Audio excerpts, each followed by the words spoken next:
There are moments in history that defy logic. Events etched into the past, yet wrapped in silence. A sealed tomb with no name. A vanished army with no trace. A cryptic inscription carved into stone in a language no living soul can read. These aren't tales from myth or fiction. They are the real puzzles our ancestors left behind. Whispers from a world that once was and perhaps still lingers just beyond understanding. For every answer history gives us, it hides 1,000 more in shadows. Who killed the king in the dead of night? And why was his name erased from every record? What treasure did a dying empire bury beneath the earth, never to be found again? And how did entire civilizations rise, flourish, and disappear without leaving so much as a whisper? Tonight, we open the vault, not to solve these mysteries, but to sit with them, to let their weight settle into us and wonder what truths lie buried beneath the dust of time. So sit back, relax, and let's dive into the world's most haunting historical mysteries, those that still have no answers. Music. The desert wind whispers across the ruins of Alexandria, carrying the scent of salt from the distant sea and dust from 1,000 forgotten stories. Somewhere beneath this once glorious city, if the old accounts are to be believed, lies the body of a man who sought to conquer the world and almost succeeded. Alexander the Great, a name that echoes across history like a storm. A man of myth, of ambition, of empire. And yet, for all the monuments that rose in his name, his final resting place has never been found. When Alexander died in 323 BC in the palace of Nebuchadnezzar Sidu in Babylon, his death sent shockwaves through the ancient world. He was only 32. No one had expected the man who had marched across continents from the fields of Greece to the mountains of India to fall so swiftly, so mysteriously. Some said it was fever, others whispered of poison. But the enigma didn't end with his final breath. It began there. His generals quarreled over what should be done with his remains. According to historical sources, his body was to be returned to Macedonia to be buried alongside his ancestors. But the funeral procession was intercepted. Ptolemy, one of Alexander's most trusted companions, seized the body and diverted it to Egypt. Why? Perhaps for legitimacy, perhaps for power, perhaps for reverence. Ptolemy would go on to found a dynasty that ruled Egypt for centuries, and possessing the body of the divine king may have been his key to doing so. In Alexandria, a city Alexander himself had founded, a tomb was built. Accounts from the centuries that followed speak of a grand mausoleum. Some called it the Soma, where Alexander's body was housed. Visitors came from across the known world to pay their respects. Julius Caesar is said to have wept before the body. Augustus allegedly crowned Alexander with a golden diadem. Even Caligula, centuries later, is rumored to have taken his breastplate. The tomb became a symbol of power, of legacy, of something larger than life. And then silence. The records fade. The descriptions stop. By the 4th century AD, Christian and later Islamic influences reshaped the spiritual map of the region, and the tomb of Alexander was no longer mentioned. No one can say exactly when or how it disappeared. Was it destroyed in a riot? Hidden beneath new buildings? Swallowed by the earth in one of the city's many earthquakes? Archaeologists have searched for it for over a century. Dozens of locations in Alexandria have been proposed, beneath modern neighborhoods, under ancient catacombs, near the supposed site of the royal quarter. Some point to a structure unearthed near the Mosque of Nebi Daniel, where reports from the 1800s describe a grand subterranean chamber that might have held a royal figure. But excavation was halted. Political instability, urban sprawl, and the simple chaos of millennia have kept the truth buried. Others look beyond Alexandria altogether. One theory suggests that the body never reached Egypt at all, that it was lost, stolen, or buried in secret elsewhere. Some have even speculated that Alexander's remains lie in Vagina among the royal tombs of ancient Macedonia, misidentified and mislabeled. And then there are those who believe the body may have been destroyed, either intentionally to prevent it from becoming a symbol, or accidentally by time and neglect. And what of the body itself? Plutarch and other ancient writers describe something strange. Alexander's corpse, they claimed, did not decompose. It remained uncorrupted for days, even weeks. A sign of divinity, they said, a miracle, or perhaps a myth that grew to match the man. Still, the questions remain. Why would the tomb of one of history's greatest figures vanish without a trace? How could a structure so revered, so visited, be forgotten so completely? And why has no one, not even with modern technology, been able to find it? Perhaps the answer is buried beneath the markets and apartment buildings of modern Alexandria. Perhaps it was dismantled stone by stone, repurposed, erased. Or perhaps the story itself has grown too large, layered with centuries of retelling distorted by time, until the truth has become indistinguishable from legend. And yet something about the mystery lingers. The idea that somewhere beneath layers of dust and stone, the conqueror still rests, waiting. His body, intact or gone, remains a symbol, not just of power but of impermanence. That even the greatest among us can vanish. That memory itself can be lost, brick by brick, breath by breath. So we ask, where is Alexander the Great? And in searching for him, are we really looking for a tomb or for a piece of our own forgotten history? The mists of northern Britain hang low over the moors, rolling like ancient ghosts across the highlands. Here, where the wind cuts like a blade and the sky is often the color of iron, something once vanished utterly, without warning, without a trace. No bones, no graves, no trophies, only silence. It was here perhaps, or somewhere nearby, that Rome's legendary 9th Legion marched into the north and was never seen again. The 9th Legion. Legio IX Hispana was one of the most storied units in the Roman army. Forged in the fires of the Republic, blooded in the campaigns of Caesar, and stationed in the far reaches of the empire, it was both feared and admired. By the 1st century AD, the 9th had seen action across Gaul, Hispania, and Germania, and then they were stationed in Britannia, Rome's newest, most unruly frontier. Records show the 9th was based in Ibericam, modern-day York. From there, they were deployed against the rebellious tribes of the north. Fierce warriors who knew the land, who vanished into forests and struck from shadows. Around 120 AD, the trail of the 9th grows cold. One moment they are part of the imperial war machine, the next they are gone. So what happened?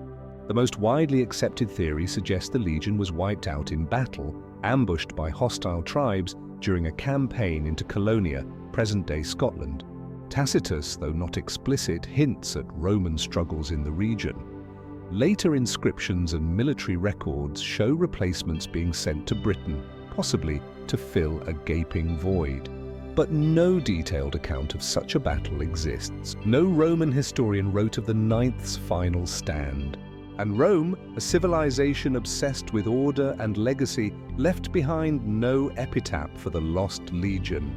Some historians argue the 9th was not destroyed but merely redeployed. Fragments of inscriptions suggest that elements of the legion might have been transferred to the Rhine or even to the eastern provinces. Yet none of these references are conclusive. The records are incomplete, the names unclear. Could the 9th have been quietly disbanded, their shame hidden from history? Or were they absorbed into another unit, their identity erased by bureaucracy and time? The mystery deepens when we consider what is missing. Not just the legion, but any trace of their fate. No mass graves, no battlefield debris, no captured standards, no memorials raised by victorious enemies. In a region that has yielded countless artifacts from Roman Britain, the 9th's absence is striking. Over time, the disappearance has inspired legends. Some say the legion was lured deep into the wild north and destroyed in a single brutal ambush, their weapons rusting beneath centuries of moss and peat. Others believe survivors of the massacre fled into the wilderness, abandoning Rome and assimilating into the tribes they once fought. A few even whisper of betrayal that the ninth was left to die by political rivals within the empire. Their fate sealed not on the battlefield, but in the halls of power. And then there are the more speculative theories, ideas that linger on the edges of scholarship, that the ninth crossed into a realm of myth, becoming part of Britain's folklore, that their disappearance was not merely a historical event, but a cultural rupture, an echo of Rome's limits in the face of untamed nature. Some have even suggested supernatural causes, cursed ground, divine punishment, or intervention by forces lost to history. These ideas, though fantastical, persist because the silence left behind is so complete. In modern times, writers and filmmakers have embraced the mystery. The ninth has become the subject of novels, documentaries, and epic dramas. Yet with each retelling, the core question remains unanswered. How could an entire Roman legion vanish into the fog without leaving a trace? Perhaps the truth lies buried beneath a field somewhere in Scotland awaiting rediscovery. Or perhaps it has already been found, scattered among countless artifacts, misidentified and forgotten in museum basement. It is possible that one day a tablet or a tombstone will emerge, revealing the final chapter of the ninth story. Or perhaps the silence will remain more powerful than any answer could ever be. And so we are left with the question, was the Ninth Legion truly lost to history, or have we simply not known where to look? In the quiet town of Hamelin, nestled along the West River in northern Germany, cobblestone streets wind past timber-framed houses, and a church bell marks the slow passage of time. It is a picturesque place, peaceful, serene. But here, behind the quaint facades and tourist signs, lingers one of the darkest and most haunting legends in European history. On the walls of the town's church, there once stood a chilling inscription. In the year 1284, on the day of Saints John and Paul, 130 children born in Hamelin were seduced by a piper dressed in many colours and lost at the place of execution near the Koppen. The date was June 26th, and what happened on that day has never been fully understood. Most know the story from fairy tales, the tale of the Pied Piper, a mysterious man in colourful clothing who arrived in Hamelin during a plague of rats. The townspeople, desperate, offered to pay him if he could rid them of the vermin. He played his pipe, and the rats followed him to the river where they drowned. But when the townspeople refused to pay, he returned not for money, but for their children. He played once more, and the children followed, never to return. But behind this familiar folklore lies a deeper, more disturbing truth, one supported by centuries-old records, stained with the silence of what might have actually occurred. The tale is not merely a fable. The disappearance of the children is recorded in church registers, town chronicles, and even on stained glass windows dating back to the 14th century. Something did happen in Hamelin, something real, and to this day no one knows exactly what it was. The earliest versions of the account do not mention rats at all. That detail appeared much later, possibly added to make the story more palatable or moralistic.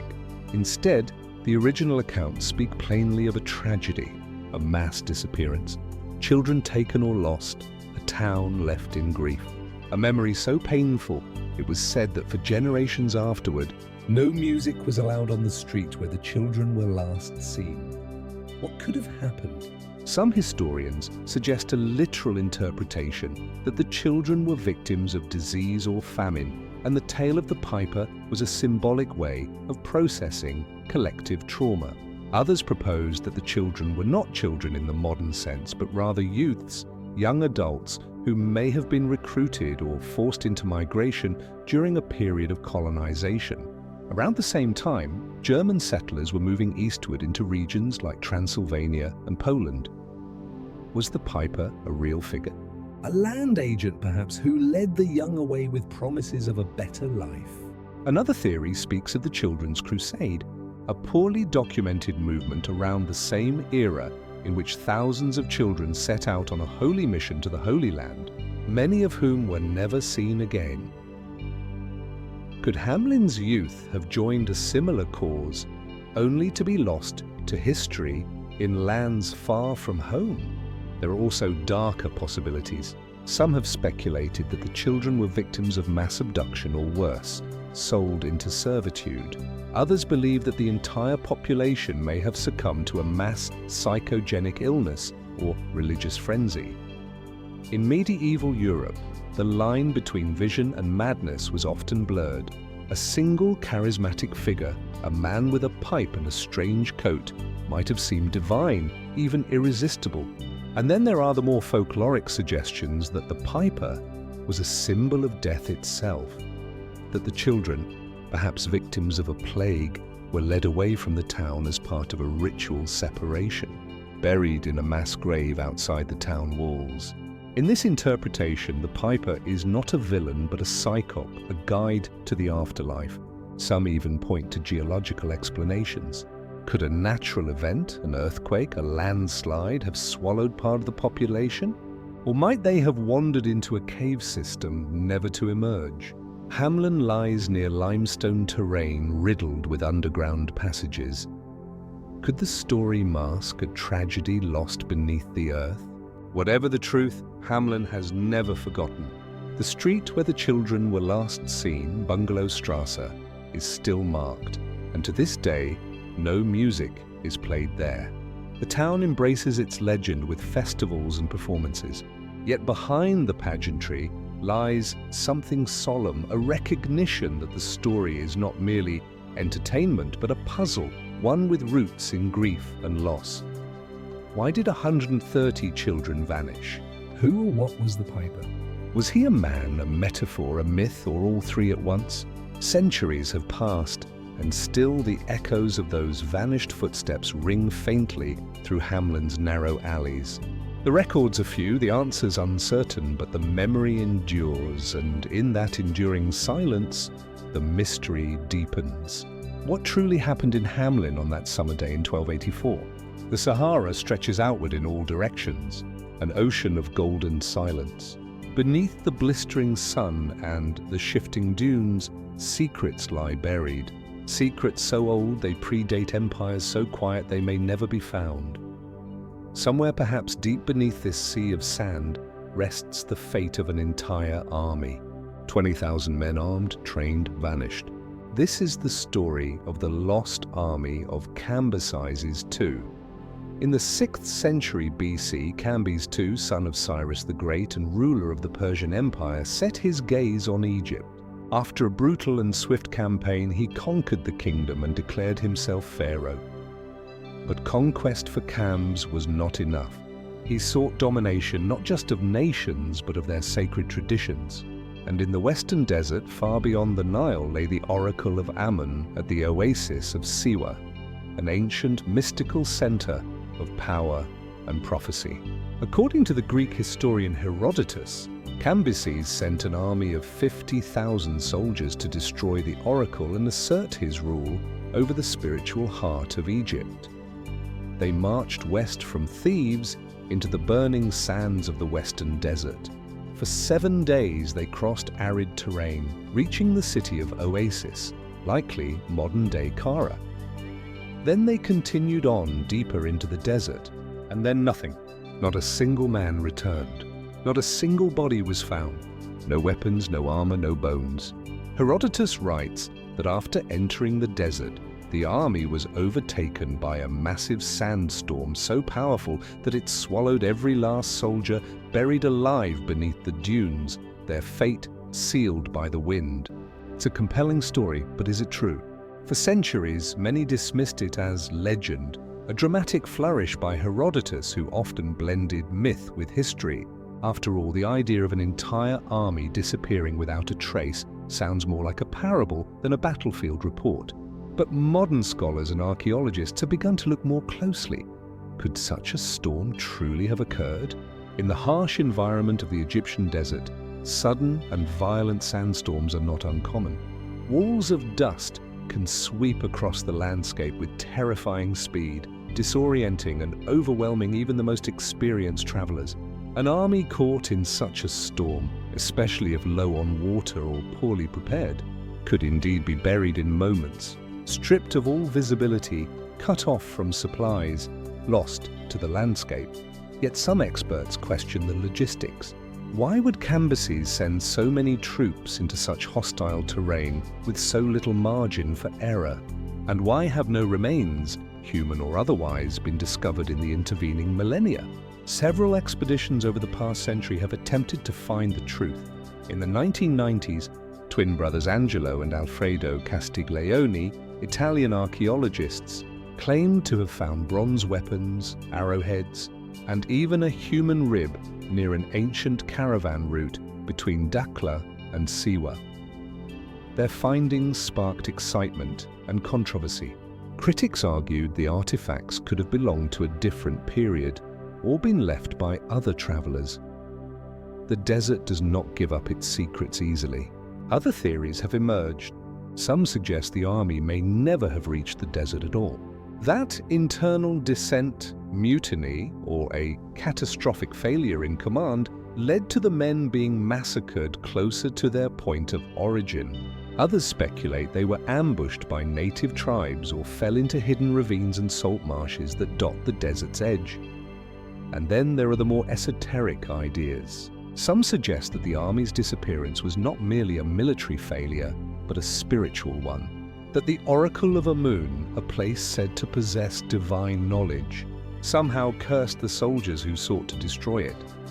While no mainstream historian endorses such claims, they persist in the popular imagination, a place of prophecy confronting an army of conquest. Was this divine retribution or poetic storytelling from a time when myth and history were inseparable? One fact remains certain. There is no definitive evidence, no graveyard of shields, no fossilized footprints, just the desert and its endless silence. We are left once more with questions. Was the army swallowed by a sandstorm as Herodotus claimed? Were they lost to heat and thirst, to treachery, or to miscalculation? Or is the entire episode a parable crafted to warn future kings that some places, no matter how powerful they become, cannot be tamed? The sands continue to shift, the wind continues to blow, and beneath it all, if the story is true, 20,000 men may still lie waiting, untouched, unseen, and tombed by time. And so we ask, in a desert that keeps its dead and buries its truths, is the lost army of Cambyses II still out there? The Niger River curves through the ancient heart of West Africa, its waters winding past golden plains, dense forests, and cities that once shimmered with wealth and power. Along its banks, the great empire of Mali once rose to brilliance. Its markets filled with gold, its scholars with knowledge, its rulers with ambition that reached beyond the known world. And among those rulers, one stands apart, not for the riches he brought, but for the mystery he left behind. Mansa Abu Bakari Tafu. The year was roughly 1311, and Mali stood at the height of its glory. Yet instead of ruling his kingdom, Abu Bakari chose to abandon it. According to historical accounts, most notably from the famed Arab historian al-Umari, who documented the testimony of Mansa Musa, Abu Bakari launched not one but two expeditions into the Atlantic Ocean, determined to reach the edge of the world. His first fleet, he claimed, was massive. 100 ships were said to have set sail, each laden with food, water, gold, and sailors.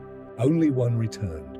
The survivors spoke of an endless current, a violent force that pulled the other ships westward into the unknown. They never came back, but Abu Bakari was not deterred. Instead, he prepared a second expedition, larger, grander, and led by himself, according to Mansa Musa, who later became emperor in his place. Abu Bakari abdicated the throne, entrusted the empire to him, and departed with 2,000 ships. Then nothing, no word, no witness, no return. What became of Mansa Abu Bakari II and his fleet? The question has haunted historians and storytellers for centuries. Some believe the expedition perished at sea, overwhelmed by storms, starvation, or the sheer immensity of the Atlantic. In the 14th century, even experienced navigators lacked accurate instruments, and the ocean was an abyss of uncertainty. The Gulf of Guinea, with its unpredictable currents and powerful undertows, may have claimed them long before they glimpsed new land. But others wonder, what if they succeeded? There are those who suggest that Abu Bakari and his fleet may have reached the shores of the Americas long before Columbus ever set sail. Some point to oral traditions in the Caribbean and parts of Central and South America that speak of dark-skinned seafarers arriving from the east, bringing new customs and objects of African origin. A few artifacts, metal alloys and botanical samples have been cited as potential evidence, though none definitively linked to Mali. In Mexico, murals at sites such as La Venta have sparked speculation with their depictions of figures that some claim resemble African features. Linguistic traces, cultural similarities, and ancient carvings have all been offered as subtle hints of a forgotten connection. Yet, the academic consensus remains cautious. Most of this evidence is circumstantial, interpretive, or coincidental. No shipwrecks, no clear written records, no unambiguous trace of a West African expedition. Still, the very existence of the story recorded by Al-Amari just decades after the fact lends it weight. Mansa Musa, a man whose word carried global respect, spoke of the voyage as fact, not legend. He did not describe Abu Bakari's disappearance with grief or shame, but with admiration, as if his predecessor had done something noble, something daring. If the expedition did fail, why speak of it at all? Was this voyage an act of madness or a vision? Did Abu Bakari seek new lands to conquer or truths to discover? Was he chasing glory or fleeing the burdens of rule? And if he did reach another shore, did he live out his days in silence, cut off from his homeland, remembered only in whispers? In Mali, oral tradition keeps the story alive. Some ghosts still speak of the emperor who sailed into the setting sun, never to return, his fate lost to the waves. Others suggest he did return, changed, unrecognizable, transformed by the journey in ways no one could understand. And then there is the symbolism. In a world where most kings fortified their borders, Abu Bakari broke them. In an era when the ocean was considered an edge, a void, he saw it as a path. He was a ruler who stepped off the map and into legend. The Niger still flows, the Atlantic still waits. And somewhere between the two, in the silence where history fades into myth, the question lingers. Did Mansa Abu Bakari Defy vanish into failure or into discovery? Along the crumbling walls of the mortuary temple of Ramses III at Medinet Habu, intricate carvings stretch across ancient stone. Warriors in strange attire, ships locked in fierce battle, chaotic scenes of fire, collapse, and survival. Here, in hieroglyphs and images nearly 200 years old, the story of a forgotten war is preserved. A story that speaks of a terrifying enemy, an enemy the Egyptians called simply the Sea Peoples. It was the 12th century BC, and the known world was unraveling. The mighty empires of the Bronze Age, Mycenaean Greece, the Hittites of Anatolia, the Mitanni, the city-states of Canaan, and even Egypt itself were all rocked by a wave of destruction. Cities burned, trade routes vanished, scripts were lost, entire civilizations collapsed within a single century. And at the heart of this upheaval again and again appear the Sea Peoples. But who were they? The Egyptian records describe them as a confederation of tribes or nations, foreign invaders arriving by land and sea. Names such as the Peliset, Jekka, Denian, Sharon, and Sheilas appear in inscriptions, but their origins remain cloaked in ambiguity. The Egyptians depicted them with feathered helmets, horned headdresses, and round shields, distinct from their own soldiers or known allies. They were not merely raiders. They came with women and children in wagons and ships, suggesting not just conquest, but migration, or perhaps something more desperate: exile, collapse. Mainstream scholars have long debated the identities behind these names. Some propose that the Sea Peoples were displaced groups from the Iron, possibly Mycenaeans fleeing a crumbling homeland. Others suggest they were Western Anatolian tribes, Sardinians, Cypriots, or even early Philistines. Linguistic links, pottery styles, and DNA studies have offered clues, but none conclusive enough to paint a full picture. And the timing only deepens the mystery. The Sea Peoples did not strike randomly. Their appearance coincides with what modern historians call the Bronze Age collapse, a domino effect of destruction that spanned from Greece to Mesopotamia between 1200 and 1100 BC. The Hittite capital of Hattusa was reduced to rubble. Ugarit, once a thriving port city, was swallowed by flame and forgotten for millennia. Trade networks that had endured for centuries vanished in the span of a single generation. Were the Sea Peoples the cause of this collapse or its consequence? Some theories suggest that climate change, drought, and famine may have destabilized regions, forcing mass movements of people in search of resources. Earthquakes may have crippled cities, while internal revolts weakened empires from within. In this view, the Sea Peoples were not a singular force, but the human face of a larger unraveling waves of displaced populations drawn to the weakening edges of collapsing powers. Yet, the Egyptian records speak of organized invasions. Ramses III in the 12th century BC claimed to have defeated them in a decisive naval battle at the mouth of the Nile. His inscriptions boast of victory, of slaughter, of Egypt preserved. And yet, even in victory, Egypt would never again rise to the heights it once knew. The world had changed. The old systems were gone. Curiously, traces of the Sea Peoples appear to have been absorbed into the new order. Some settled in Canaan and became what we later recognize as the Philistines. Mentioned frequently in the Hebrew Bible, archaeological digs in places like Ashkelon and Ekron reveal a blending of Aegean and local Levantine cultures, suggesting that whoever the Sea Peoples were, they didn't just disappear. They adapted. They became part of what came next. Still, their identity eludes us.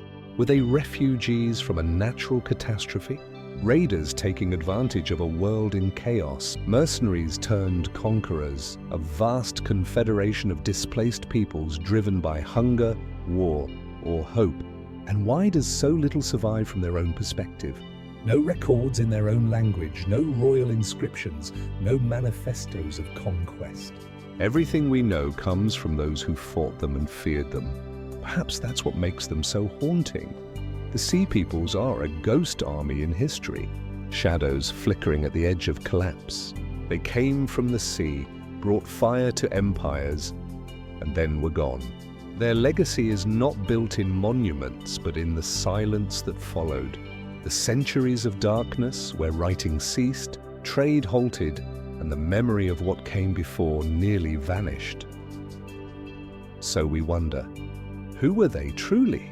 And what does their story tell us about how civilizations fall, not in a single blow, but in waves, each one more mysterious than the last? Beneath the rolling hills and quiet pastures of southern Italy, the Bucento River winds its way through the city of Cosenza. Its waters are slow, unassuming, and silent, holding no visible trace of the empire shaking secrets they are rumored to conceal. Yet according to ancient legend, somewhere beneath this very riverbed lies a fortune beyond imagination. A treasure fit for kings, buried not in a tomb of stone, but in the earth itself, hidden forever beneath the flowing current. This is the mystery of all Alaric's treasure. In the year 410 AD, the city of Rome fell to the Visigoths. It was a moment that sent shockwaves through the ancient world.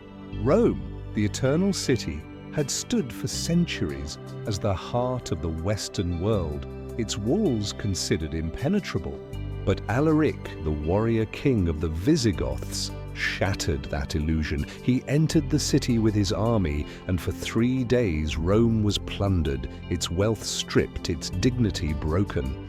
Gold, silver, priceless artifacts, and sacred relics, Some said even the spoils of the Second Temple of Jerusalem taken centuries earlier by Titus were seized, but Alaric's conquest was brief. Just months later, as he led his people southward through the Italian peninsula, seeking passage to North Africa, he fell ill. He died suddenly near Cosenza, far from. Ground-penetrating radar and modern excavation techniques offer tantalizing possibilities, but Italian authorities have been cautious. The river flows through populated areas, and any excavation would risk disrupting local infrastructure and the natural environment. Moreover, without definitive evidence or a specific target, such efforts remain speculative and expensive. Some scholars suggest that the treasure may never have existed at all. They point out that the sack of Rome in Fort Len, though historically significant, was not as materially destructive as later plundering would be. By the early 5th century, Rome's political and economic power had already declined. Much of its wealth had moved eastward to Constantinople. Perhaps the Visigoths took what they could, but not the legendary fortunes that later stories imagine. And yet there are strange coincidences that keep the legend alive. Fragments of artifacts from the Visigothic period have been found in southern Italy, though none clearly connected to the loot of Rome. Local legends persist around Cosenza, handed down in whispers and folk tales about buried gold and a river that once ran dry. Some believe that Roman Catholic relics looted from churches during the sack may have been among the treasures lost with all Alaric. Others go further, linking the tale to the fabled menorah and sacred objects taken from the Second Temple in Jerusalem, which were themselves carried to Rome by the legions of Titus. If these relics were in Rome in 410, and if all Alaric took them, could they still lie beneath the Bucento? The mystery deepens when one considers the motivations behind such a burial. All Alaric was not merely a conqueror. He was a Christian, a leader caught between cultures, Roman and Gothic, pagan and Christian, soldier and king. His burial, as described, echoes ancient traditions of sacred kingship. Perhaps it was not only about hiding wealth, but honoring legacy. A tomb not just of treasure, but of identity. Even today, the river flows quietly through Cosenza, its surface undisturbed, its depths unknowable. Beneath it, maybe nothing lies at all. Or maybe, preserved under layers of sediment and secrecy, rests a forgotten moment in history. A tomb of gold sealed by silence. So we ask, was the treasure of all Alaric real? Or was it a story crafted to immortalize a warrior king in death as he had defied an empire in life? In the golden light of North Africa's fading dusk, the ruins of ancient Mauritania rest in silence. The stones of forgotten cities, weathered, broken, half-buried, stand as the only witnesses to a life that once bridged two worlds. Here, amid the quiet echoes of empire, lingers the shadow of a queen, Cleopatra Selene, daughter of the most famous lovers in history, Cleopatra II of Egypt and Mark Antony of Rome. But unlike her mother, whose end is forever sealed in legend, Cleopatra Selene simply disappears. Born in 40 BC during the turbulent final years of the Roman Republic, Cleopatra Selene was a child of drama and destiny. Her parents, allies of the East and enemies of Octavian, soon to be Augustus, were defeated at the Battle of Actium. Her mother's suicide, followed by her father's death, left Cleopatra Selene an orphan before she reached adolescence. Captured by the victorious Romans, she was paraded through the streets of Rome in chains during Octavian's triumph, a political symbol of Egypt's fall. Yet she was not executed. Instead, Octavian spared her, placing her in the household of his sister, Octavia, the very woman her father had once betrayed. Raised in the heart of imperial Rome, Cleopatra Selene received a Roman education while remaining a living emblem of a vanished dynasty. Her fate could have been a razor, but instead, she re-emerged as a queen. In a strategic marriage orchestrated by Augustus himself, Cleopatra Selene was wedded to Juba, a North African prince turned Roman scholar. Together, they were sent to rule Mauritania, an important but semi-autonomous client kingdom on the empire's western frontier. From their capital at Caesarea, modern-day Churchill in Algeria, they governed a land where Roman, Berber, Greek, and Egyptian traditions met and mingled. For a time, Cleopatra Selene flourished. She became queen of a new realm, bringing with her a keen intellect, political grace, and a cultural memory that stretched back to the Ptolemies. Coins bearing her image show a regal, composed face with Greek and Latin inscriptions, proof that she was not a mere consort, but a ruler in her own right. Together with Juba, she sponsored art, architecture, and scholarship. Mauritania grew wealthy, its cities adorned with temples, mosaics, and monuments that bore the fingerprints of multiple civilizations. And then silence. Cleopatra Selene vanishes from the historical record. There is no surviving account of her death, no known tomb, no preserved writings. After a certain point in Juba's reign, her name disappears from inscriptions and dedications. Scholars believe she died around 5 BC. But this is conjecture based not on documents, but on absence. What happened to her? Was her death natural, perhaps in childbirth, as some suspect? A queen dying in her 30s would not have been uncommon. Yet for someone of her stature, linked by blood to both the Ptolemies and the Julio-Claudians, such a passing would likely have merited a memorial. Yet none has been found. Others suggest that political tensions may have played a role. As Augustus aged and consolidated power, ties to the legacy of Mark Antony and Cleopatra II may have become more dangerous than useful. Was her memory intentionally erased? Were records of her reign suppressed? Her tomb hidden or destroyed? And then there's the Mausoleum of Mauritania, a vast circular structure standing just outside modern Tipaza, near the Algerian coast. Local legend calls it the tomb of the Christian woman. But archaeologists believe it may be the resting place of Cleopatra Selene and Juba Tekum. The monument, once crowned with a pyramid, is massive and mysterious. Its precise function and occupants never conclusively determined.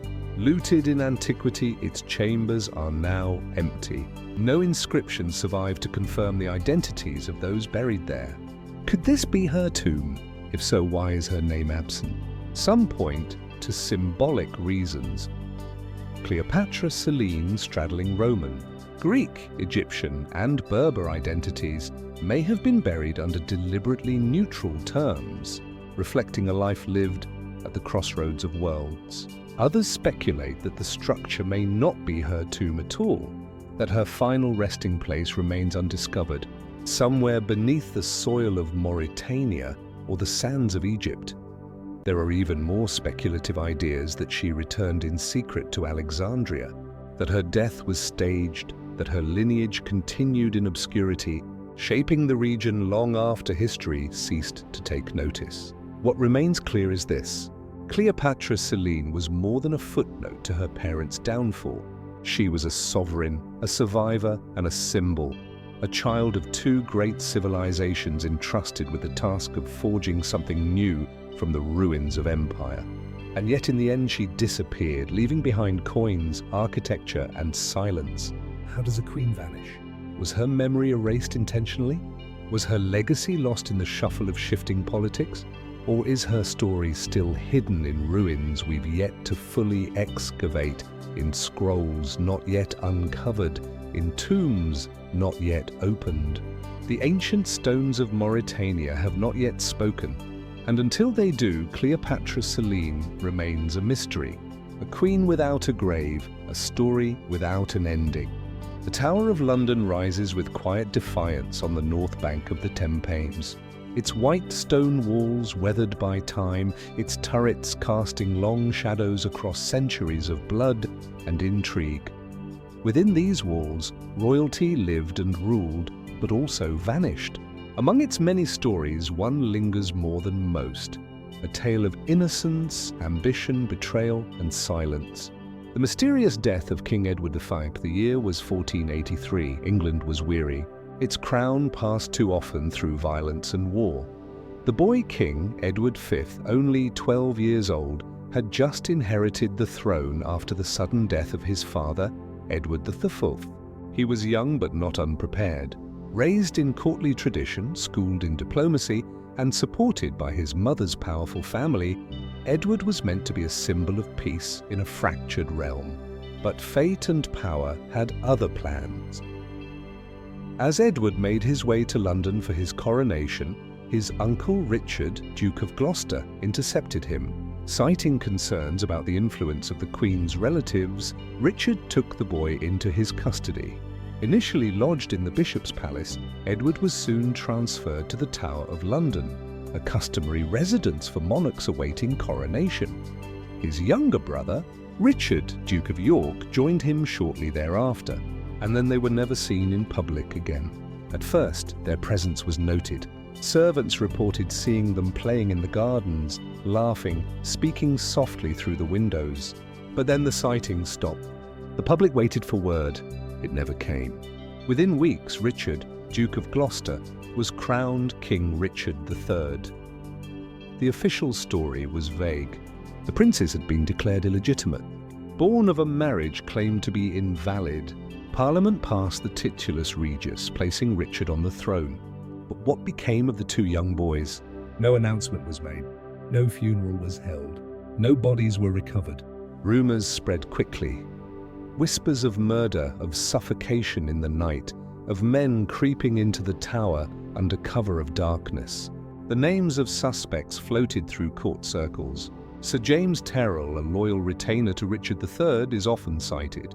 Some claimed he confessed under torture years later to carrying out the murders on Richard's orders, but the confession was destroyed. No physical evidence was ever produced. Was Richard III truly responsible? Many believe so. The motive was clear. The boys alive posed a threat to his rule. Their bloodline, however questioned, carried powerful loyalties. Eliminating them would secure the throne. But others dispute this narrative. Richard's defenders argue that he had no need to kill the boys, that their disappearance served others more than him. Henry Tudor, who would become Henry VII, had more to gain. By the time he claimed the crown at Bosworth in 1485, the princes were already gone. Could he or his allies have had a hand in their fate? Did they remove a future threat to their legitimacy and place the blame on a defeated king? And then there is the possibility that the boys never died at all. Over the years, pretenders surfaced, men claiming to be Richard, the younger prince, having somehow escaped the tower. The most famous Perkin Warbeck was even recognized by several European monarchs as the true heir. Though eventually captured and executed, his case reignited the mystery. Could one or both of the princes have been smuggled out in secret? Centuries later, in 1674, two small skeletons were discovered beneath a staircase in the tower, buried in a chest. They were believed to be the remains of children, prompting many to assume they had finally found the missing princes.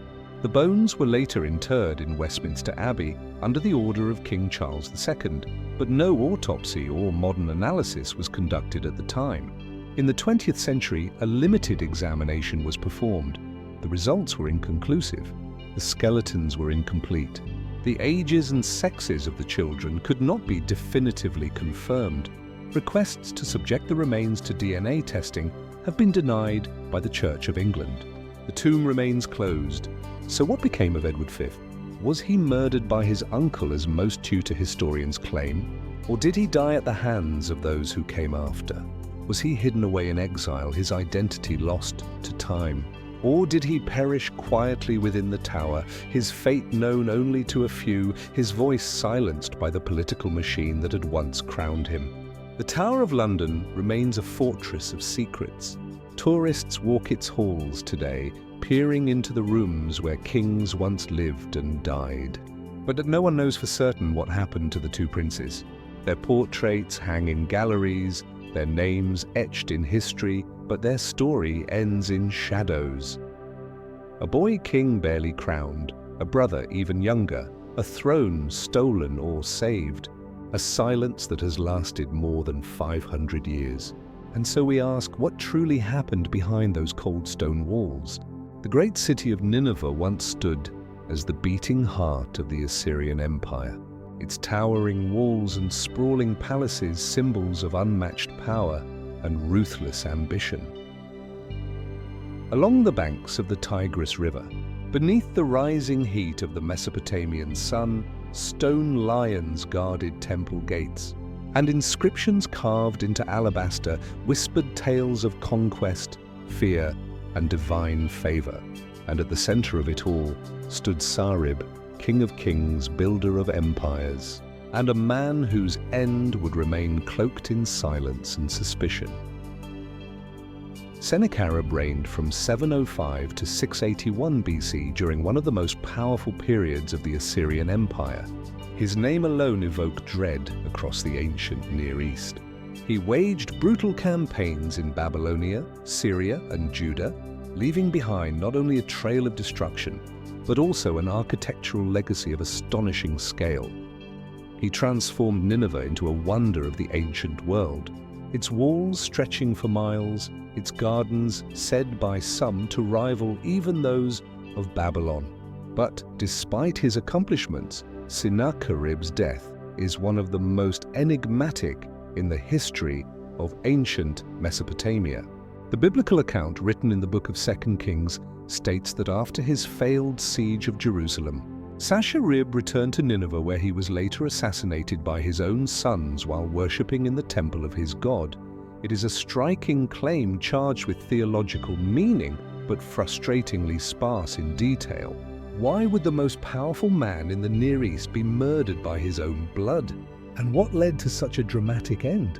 Assyrian records confirm that Sennacherib died in 681 BC and was succeeded by his son Esarhaddon. But they are conspicuously vague about the circumstances of the king's death. The official annals do not describe the event. They do not name the assassins. They do not even mention violence. Silence in ancient royal inscriptions can speak volumes. And here it hints at a scandal too deep or too dangerous to record. But from fragments of Babylonian and later Greek texts, a more complex story begins to emerge. It appears that two of Sennacherib's sons, Arda-Mulissu and Nabushar-Usur, may have conspired together to assassinate their father in a bid to seize the throne. Arda-Mulissu had previously been named crown prince, but was later passed over in favor of a younger brother, Esarhaddon. The demotion sparked deep resentment and perhaps a hunger for revenge. On a day of religious ceremony, possibly during a ritual inside the temple of the god Nisroch, Sennacherib was cut down, allegedly by his own heirs. If this account is true, it would have been a political earthquake. Regid, especially in a temple, would have been not only a crime, but a sacrilege. And yet this stunning event left so few reliable records behind. Why? One possibility is deliberate erasure. When Esarhaddon rose to power, he would have had every reason to suppress details that might question his legitimacy or tarnish the divine authority of the Assyrian monarchy by portraying the death as unworthy of a comment, or by eliminating contradictory records. He could have controlled the narrative. What was left behind was a void, but the motive may not have been only personal. Sennacherib had made powerful enemies. He had razed Babylon, a city sacred to many in Mesopotamia, after a prolonged period of unrest. In 689 BC, he famously destroyed its temples and flooded its ruins with water from the Euphrates. This act shocked the ancient world. To destroy Babylon was to challenge not only political tradition, but divine order. Many believed that no king could do so without invoking the wrath of the gods. Could Sennacherib's violent death have been seen as divine punishment? Later traditions, including those found in Jewish and Christian sources, interpreted his assassination as retribution for his pride, especially after his failed attempt to conquer Jerusalem. In the biblical narrative, an angel of the Lord is said to have struck down 85,000 Assyrian troops in a single night, forcing Sennacherib to retreat in humiliation. While this figure is likely symbolic, the association between his defeat and his assassination has persisted through the centuries. And yet there are other stranger theories. Some fringe interpretations suggest that Sennacherib's death was not merely a political coup, but the result of deeper spiritual forces, that his violation of sacred cities like Babylon and his perceived arrogance in defying divine law set in motion a supernatural reckoning. Others speculate that the religious elites of Assyria may have conspired with his sons, choosing a dramatic and sacrificial death as a form of expiation for his sin. But without direct evidence, no eyewitness accounts, no surviving trial, no confirmed burial site, the truth remains just out of reach. All we know is that a king who once claimed dominion over the world died in a moment of chaos and secrecy, betrayed perhaps by those closest to him at the height of his power. The palace walls of Nineveh have crumbled. The records are broken, scattered, lost beneath the sands. And yet the question lingers: what truly happened in the final moments of Sennacherib's life? At the edge of the ancient Mediterranean world, where the blue waters lapped against marble quays and the scent of incense drifted through colonnaded streets, stood a city that dreamed of knowing everything: Alexandria, founded by Alexander the Great, ruled by the Tamiz and shaped by poets, mathematicians and philosophers. It was once the beating heart of human knowledge, and at its center stood a beacon not only of light, but of learning, the Library of Alexandria. It was no ordinary collection of scrolls. It was a vision, a place where every text, every fragment, every story and scientific insight from across the known world would be gathered, studied, copied, and preserved. Built in the 3rd century BC under the reign of Tami the Fain or his successor, the library was part of the larger museum, a temple of the muses where scholars lived, debated, and pursued truth without end. But what did it truly contain? That question has haunted historians for centuries, because while the grandeur of the library is legend, its catalogue is lost. Estimates vary wildly. Some ancient sources claim it housed 400,000 scrolls. Others say as many as 700,000, but these numbers may not mean individual titles. Scrolls were fragile, limited in length, often segmented. A single large work might be spread over many volumes. Still, the scale was immense. The library sought everything: literature from Greece, Egypt, Mesopotamia, India, Persia, even records from lands whose names have faded with time. Works by Homer, Plato, and Aristotle certainly resided there, but so too may have writings that no longer exist in any form. The lost tragedies of Euripides, the entire works of Democritus, whose atomic theories prefigured modern physics, medical treatises from the schools of Hippocrates and Galen, astronomical models from Babylon, mathematical insights that would not resurface for 1,000 years. It is said that ships docking at Alexandria's port were searched, and any scrolls aboard were seized, copied, and placed in the library's vaults. The originals were often kept while the copies returned to the owners. Knowledge was treated as a treasure of empire, a resource to be claimed, preserved, and guarded. But if the library was a vessel for, no definitive list of its holdings survives. No detailed inventory, just scattered fragments, indirect references, and tantalizing quotes in later texts. The content of the Library of Alexandria is in many ways the greatest lost book in history. So what happened? There is no single answer. The library did not vanish in a single night of fire as romanticized legends might suggest. Instead, its decline appears to have unfolded gradually across centuries of neglect, war, and shifting political tides. Some point to Julius Caesar's siege of Alexandria in 48 BC. During the conflict, part of the city's harbor and adjoining buildings caught fire. Ancient sources like Plutarch mention the destruction of scrolls, though it's unclear whether this refers to the main library, a satellite collection, or storage facilities associated with the palace. Later, under the Christianization of the Roman Empire, intellectual life in Alexandria changed.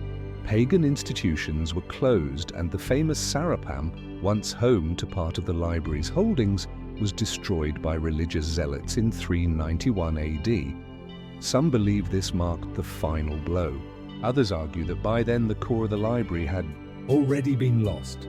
Even more mysterious is the role of the Arab conquest in 642 AD. Some later Islamic sources claim that the Caliph Umar ordered the burning of books that contradicted the Quran, but these stories were written centuries after the fact and are likely apocryphal, perhaps intended to dramatize ideological victories rather than record historical truth.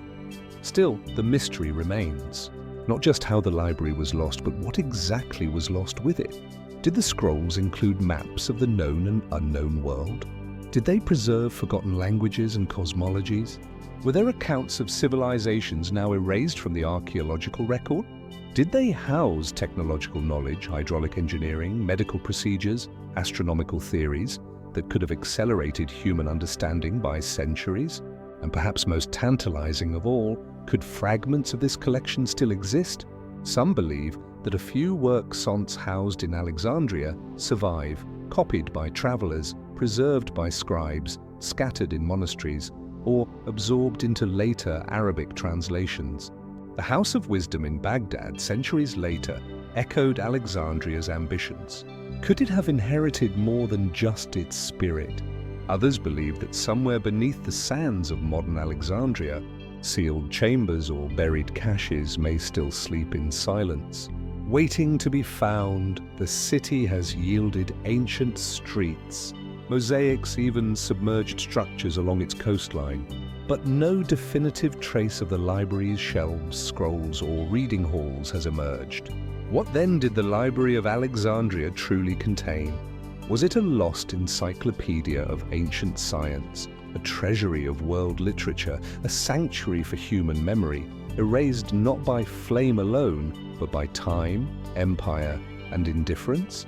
Or was it always in part a myth, its reality surpassed by the idea it came to represent?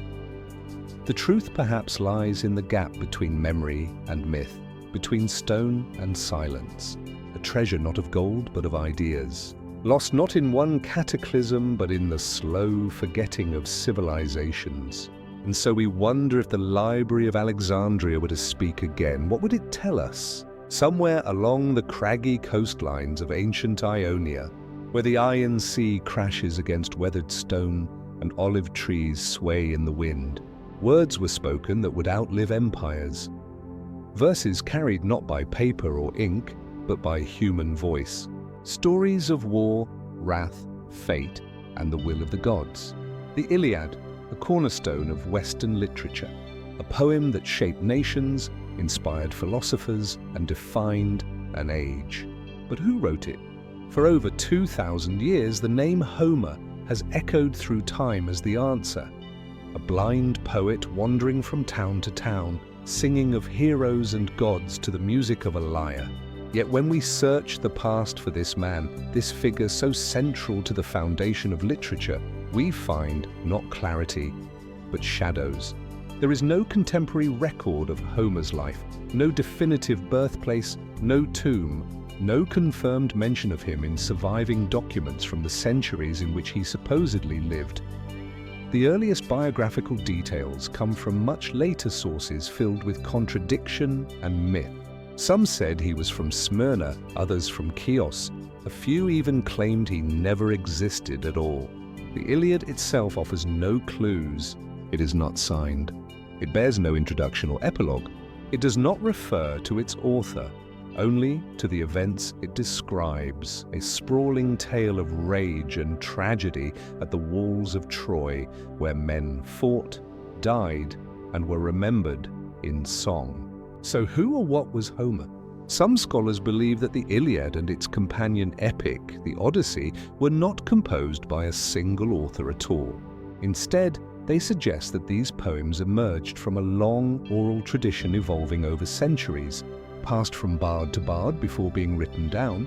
In this view, Homer may have been a name applied to the tradition itself, or to the final redactor who arranged the verses into their now familiar form. This theory is supported by the language of the poem itself. The Iliad is composed in a formulaic style rich with repeated phrases, epithets and stock scenes, devices ideal for oral transmission. The poem's structure, meter, and rhythm all suggest it was designed to be performed aloud, memorized and recited by heart.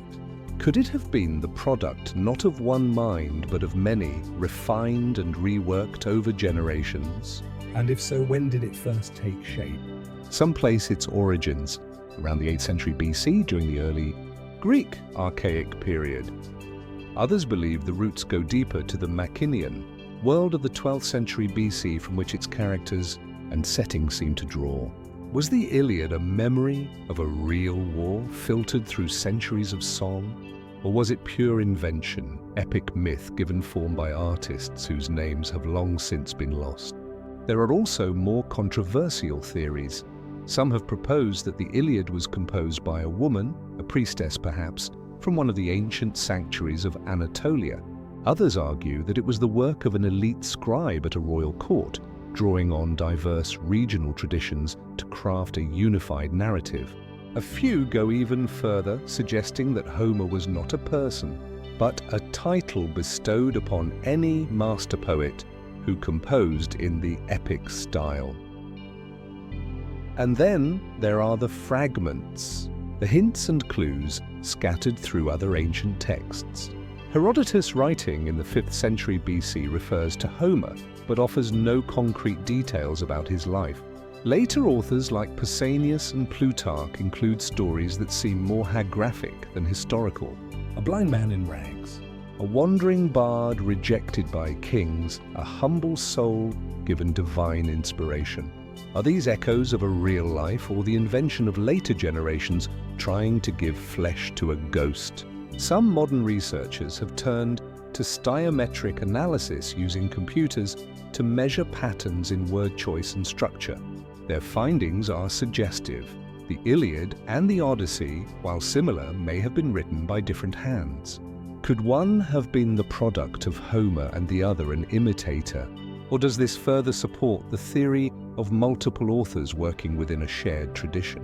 What we are left with is not a clear portrait, but a mystery at the very heart of literature. The Iliad has endured not because of who wrote it, but because of what it contains. The raw force of human emotion, the weight of honor and loss, the struggle between destiny and will. It speaks to something universal, something timeless, and perhaps in that sense it does not need a single author. But still, we wonder who first gave voice to Achilles' rage, who shaped the rhythm of that opening line. Sing goddess, the anger of Achilles, son of Pallas, a line that would echo through the ages. Who crafted a story so enduring that it would be read, studied, and cherished across millennia? Was it Homer, as tradition claims, a man lost to time but remembered through verse? Or are we chasing a name that never truly belonged to one person at all? The mystery of the Iliad's authorship endures not just because of what we don't know, but because of what it reveals. The fragile boundary between memory and myth, between history and art. In a quiet glass display case at the Neues Museum in Berlin, the face of a queen gazes out across centuries, painted in delicate tones of ochre and rose, her cheekbones high, her eyes lined with precision, her gaze timeless, calm, confident, serene. This is the famous bust of Nefertiti, one of the most iconic images of ancient Egypt. And yet, for all its perfection, it is only a mask. Her real face, her remains have never been found. Nefertiti, the name means the beautiful one has come, and come she did into the heart. Of one of Egypt's most radical chapters, she was the great royal wife of Pharaoh Akhenaten, who ruled in the mid-4th century BC. Together they presided over a religious revolution, replacing the traditional pantheon of gods with the singular worship of the Aten, the sun disk. At their new capital, Akhetaten, modern-day Amarna, art shifted, rituals changed, and power was redefined. Nefertiti was no passive consort. She appeared beside her husband in official ceremonies, making offerings, wearing crowns usually reserved for kings. In some depictions, she is shown smiting enemies, a gesture once exclusive to male pharaohs. There are even theories she may have ruled in her own right after Akhenaten's death, perhaps under the name Nefertiti, but then she disappears. Sometime in the later years of Akhenaten's reign, Nefertiti vanishes from the historical record. No clear inscription records her death. No tomb bears her name. No mummy has been positively identified as hers. For someone so central to Egypt's 18th dynasty, so vividly portrayed in stone and pigment, her physical absence is unsettling, so where is she? Many Egyptologists believe she may be buried in the royal necropolis at Amarna. Tombs were constructed quickly during the city's short lifespan, and several contain damaged or erased inscriptions. Could one of these belong to Nefertiti? Could her burial have been hastily arranged after political tides shifted? Others believe she was interred in the Valley of the Kings after the abandonment of Amarna. This theory gained momentum in recent years when British archaeologist Nicholas Reeves proposed that behind the walls of Tutankhamun's tomb might lie hidden chambers, one of which, he speculated, could contain the tomb of Nefertiti. Radar scans initially seemed to support the presence of voids behind the north and west walls. The idea was electrifying that King Tut's tomb was only a front, an annex to a larger royal burial. His mother or stepmother lying just beyond, sealed in silence for over 3,000 years. Yet, further investigations were inconclusive. The Egyptian Ministry of Antiquities halted the project. Some scans suggested no chambers existed at all. Others were ambiguous, and so the hypothesis remains unproven, unrefuted. Still, the Valley of the Kings holds other tantalizing clues. In 1898, French archaeologist Victor Laurent discovered tomb KV35, the resting place of Amenhotep II. Within it were 3 mummies relocated there in ancient times. One, known as the Younger Lady, was found mutilated, her face damaged, her chest violently opened. DNA testing later revealed that she was the mother of Tutankhamun and a full sister to Akhenaten. Could she be Nefertiti? Most scholars doubt it. There is no definitive inscription linking her to that name. Moreover, the familial relationship complicates things. If she were Akhenaten's sister, she could not also be Nefertiti, who was likely of foreign origin, possibly Syrian, perhaps from Mitanni royalty. But the confusion speaks volumes. Even with modern genetics, the lines of blood and power in ancient Egypt remain entangled and uncertain. Another candidate lies in tomb KV21, a skeleton referred to as KV21A, discovered in a collapsed chamber. She is badly damaged, her identity obscured. But DNA analysis suggests she may be the mother of one of Tutankhamun's stillborn children. If so, she would have had to be his wife, Ankhesenamun, daughter of Nefertiti. Yet some wonder if the attribution is wrong, and if the skeleton could in fact belong to the elusive queen herself. Beyond these remains, there are more speculative theories. Some suggest that Nefertiti assumed the identity of the mysterious pharaoh Smenkhare, who ruled briefly after Akhenaten's death and before Tutankhamun's rise. The evidence is thin. Fragmented inscriptions, ambiguous titles but intriguing. Could Nefertiti have taken on a male persona to preserve the Atenist legacy? Or was she erased deliberately by those who came after pharaohs who sought to restore the old gods and destroy all traces of Akhenaten's heresy? And then, of course, there is the possibility that her tomb remains entirely untouched, lost beneath the sands, beneath a private villa in Amarna, or hidden behind the walls of a royal chamber, waiting to be breached. The absence of her remains is more than just an archaeological puzzle. It is a silence at the heart of a dynasty. A woman who once stood at the pinnacle of power, whose beauty and authority shaped an era, vanishes as if by design. No bones, no sarcophagus, no eerie texts to guide her to the afterlife. Why was her memory deliberately erased like so many others during the counter-revolution that followed Enatan's death? Or was she honored in secrecy, her tomb hidden to protect it from those who would defile it? Did her remains disintegrate in some forgotten grave? Or do they lie misidentified in a museum drawer, labeled with the wrong name?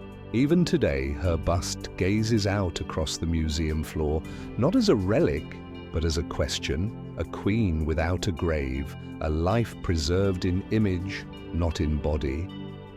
So we ask again, where is Nefertiti? And if she is ever found, what else might she reveal? Beneath the sun-baked soils of ancient Mesopotamia, in the land between the Tigris and Euphrates, lie the ruins of Uruk, once one of the world's first great cities. Its ziggurats have long since crumbled, its walls reduced to dust. But from this forgotten place emerged a name that has echoed for millennia. Gilgamesh, a name carved into clay, a legend passed down through fragments of cow form, a king or a god or both. The Epic of Gilgamesh, preserved on a series of broken tablets, is one of humanity's oldest surviving literary works. Composed in Ardean during the 2nd millennium BC, though based on even older Sumerian tales, it tells the story of a mighty king, part man and part divine, who wrestles with mortality, love, loss, and the search for eternal life. But was Gilgamesh a real person? Or was he only ever a symbol, an archetype molded by poets, priests, and storytellers? The Sumerian king list, an ancient record inscribed on tablets over 4,000 years ago, offers our first tantalizing clue. Among its catalogue of rulers is the entry, Gilgamesh, whose father was a Lilu, a spirit, ruled Uruk for 126 years. An extraordinary lifespan, yet not uncommon in this semi-mythical chronology. Before Gilgamesh are kings said to have ruled for hundreds or even thousands of years, but his name stands out. He is one of the few kings on the list also known from myth. One of the few who blurs the line between legend and record. Archaeologists have unearthed inscriptions from Uruk and nearby cities that mention a king named Gilgamesh. His name appears on votive objects, seals, and in temple dedications. But these references are brief, cryptic, and lack context. No tomb has ever been found. No statue bearing his likeness, only fragments, hints of a presence once revered, later deified. The epic itself paints a vivid portrait. Gilgamesh is a tyrant at first, powerful, restless, and feared by his people. The gods send him a companion, Enkidu, to humble him. Their friendship becomes the heart of the tale as they battle monsters, defy divinities, and confront the inevitability of death. When Enkidu dies, Gilgamesh is consumed by grief and sets off on a journey to find the secret of immortality. What he learns ultimately is that death is inescapable and that only the memory of our deeds endures. But where did this story come from? And who created the character of Gilgamesh? Was he based on a real king of Uruk whose exploits were gradually exaggerated into myth? A warrior king remembered in oral tradition? Or was he entirely fictional, an invention of temple scribes who sought to embody ideals of kingship and the human struggle against fate? Some scholars suggest that Gilgamesh may have ruled around 2700 BC during the early dynastic period. If so, he would have lived nearly 1,000 years before the standard Babylonian version of the epic was composed. That version, attributed to a scribe named Sinle-Unini, reflects centuries of layered storytelling. Versions passed from Samrian to Akkadian to Assyrian cultures. The character of Gilgamesh also changed over time. In earlier Samrian poems, he is more trickster than hero, a clever and unpredictable force. Later, he becomes tragic, introspective, noble. This evolution suggests a figure not frozen, in fact, but shaped and reshaped by the cultures that inherited his story. Even his supposed divinity is ambiguous. In the epic, Gilgamesh is said to be 2/3 divine and 1/3 mortal.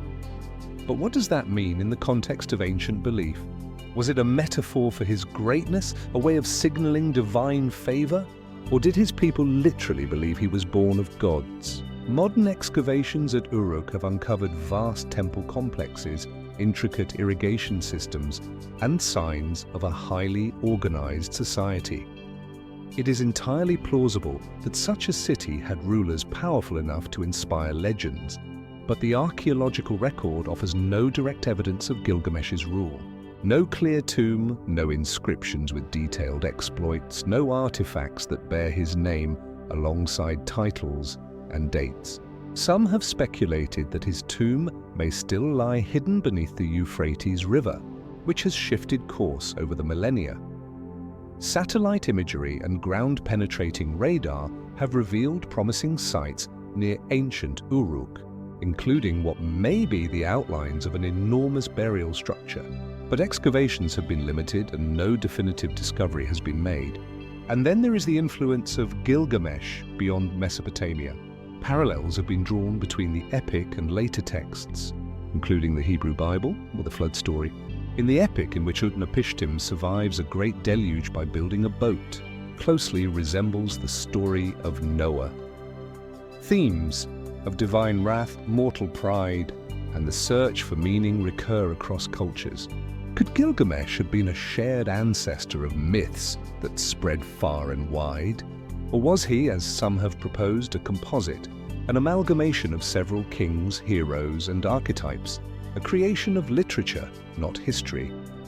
The truth may never be fully known. Gilgamesh lives now in the space between stone and story, too real to dismiss, too mythical to confirm. His voice still speaks from the cracked tablets stored in museum vaults, from lines etched in clay and memory. He asks the same questions we ask today. What is the meaning of life? Can we defeat death? What remains of us after we are gone? And so we return to the question, who was Gilgamesh? A forgotten king whose memory was exalted in verse, a divine hero whose tale was meant to teach and endure, or a name without a man, carried through time by those who needed his story more than his facts. As the Crusades raged across the Holy Land and empires clashed under banners of faith and conquest, whispers began to circulate through medieval Europe of a distant Christian kingdom hidden beyond deserts, and mountains ruled by a mighty priest king, a man of wisdom and wealth whose lands were filled with marvels, whose armies would one day ride to aid Christendom in its darkest hour. His name was Prester John. For centuries, maps marked his realm in the corners of the world, first in the east, somewhere in India or Central Asia. Then, when hope shifted in the heart of Africa, always just beyond reach, just beyond proof, a phantom kingdom drawn in ink and desire. But who was Prester John, and did he ever exist? The legend first surfaced in the 12th century amid the turmoil of the Second Crusade. In 1145, a letter reached the court of the Byzantine emperor and later made its way to Pope Eugene III. It was addressed from Presbyter Johannes, a Christian ruler of immense power and piety. In the letter, Prester John described a kingdom rich in gold and precious stones filled with unicorns and griffins, where rivers ran with jewels and justice reigned without flaw. He claimed lineage from the three Magi. He promised allegiance to Rome and hinted that he would one day march to liberate Jerusalem from Muslim control. The letter was almost certainly a forgery, but it spread like wildfire, copied, translated, and believed. In a Europe fractured by warfare and doubt, the idea of a hidden Christian ally beyond the Muslim world was irresistible. Kings, popes, and merchants all clung to the hope that Prester John was real. At first, they looked east. India, long imagined as a land of wonders, seemed the most likely location. Some believed that the kingdom of Prester John lay beyond the Islamic world, tucked away amid the riches of Kath. The tales aligned neatly with ancient stories from Herodotus and Plenty, blending medieval longing with classical fantasy. When the Mongols appeared in the 13th century, many believed their sudden power might be linked to Prester John. Early reports mistook Genghis Khan or one of his rivals for the mysterious king. For a time, Europeans believed the Mongol hordes were Christian armies, sweeping down from Prester John's domain to aid in the holy struggle. Reality soon corrected that illusion. Later, the focus shifted south. By the 14th century, attention turned toward Ethiopia, where an ancient Christian kingdom had long existed, isolated but enduring. European explorers and missionaries began to speculate that this land, largely unknown to them, could be the realm of Prester John. When Portuguese sailors reached the Horn of Africa in the 15th century, they were convinced they had found traces of the priest-king's legacy. Letters were sent, alliances proposed, but the reality of the Ethiopian Empire with its own rich history and traditions did not match the extravagant promises of the myth. Still, the legend persisted. Maps from the late medieval period often placed Prester John's kingdom in Africa, usually beyond Nubia or near the sources of the Nile. His realm was drawn as a utopia, untouched by sin, ruled by faith, and filled with miraculous beasts. Even into the age of exploration, adventurers searched for the lost kingdom, hoping to find Prester John and unite Christendom in a global alliance against Islam. But the more they searched, the more elusive he became. Modern historians believe the legend was likely born from a mixture of fact and fantasy. It may have been inspired by real Christian communities in the East, and Taurian churches in Persia, Armenia, and even China. Reports of these isolated groups embellished over time may have evolved into the image of a powerful Christian monarch. Others suggest the story was deliberately fabricated, either as propaganda to boost morale during the Crusades or as an attempt to manipulate foreign diplomacy. There are also those who see Prester John as a psychological mirror, an expression of medieval Europe's longing for certainty and salvation. At a time when the known world was surrounded by mystery, the idea of a righteous ally in the unexplored reaches offered hope. It provided a counterbalance to the chaos and fragmentation of the era, a fantasy perhaps, but one shaped by very real fears and desires. What's most remarkable is not just that the story endured, but how it adapted. Each time it was disproven, it re-emerged in a new place, reshaped to fit the expanding map. When Central Asia no longer seemed plausible, the tale moved to India. When India was known, it shifted to Ethiopia. The myth of Prester John traveled with the boundaries of ignorance, always living in the blank spaces of the map. And yet some fragments still puzzle. Coins found in Central Asia bearing crosses, inscribed stones in remote regions hinting at Christian practices. Reports, though often unreliable, of priests and kings claiming descent from ancient lines. Could there have been a kernel of truth? A forgotten Christian enclave, a local ruler whose legend grew far beyond his borders? Or was Prester John always a legend crafted in scriptoria, whispered by travelers and mapped by men who never left their shores? Today, the name survives mostly in footnotes and folklore. But the questions remain: who wrote the letter that sparked centuries of search? What stories inspired it? And why did it capture the imagination of a continent for so long? Was Prester John ever real? Or was he, like so many mysteries of the past, not meant to be found, but simply believed? Along the wind-swept coast of modern-day Turkey, not far from the Dinel Strait, a mound rises quietly above the plain. From a distance it looks unremarkable, a natural hill covered in scrub and low grasses. But beneath its layers lies the city of Troy, or perhaps many Troys, built, destroyed, and rebuilt across centuries. And at its heart, a mystery that has captivated the world for more than 3,000 years.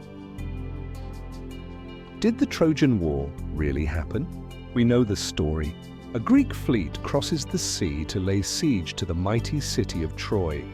A 10-year conflict follows, marked by duels, divine interventions, and tragic death. At its center, the rage of Achilles and the fate of Helen, whose beauty was said to have launched 1,000 ships. It is a tale etched into Western memory, immortalized in Homer's Iliad, but how much of it is history and how much is myth? For centuries, scholars debated whether Troy ever existed at all. The Iliad, after all, was a poetic epic filled with gods and monsters composed centuries after the supposed events. It wasn't until the 19th century that real evidence began to emerge. In 1870, the self-taught archaeologist Heinrich Schlien began excavating a site near the village of Heiserig. Driven by his obsession with Homer's text, Schlien claimed he had found Troy. And indeed, his digging uncovered the remains of a powerful ancient city, its massive walls, gates and towers confirming that a once formidable fortress had stood here, overlooking the strategic passage between the Iron and Black Seas. But what Schlien uncovered was more complicated than he imagined.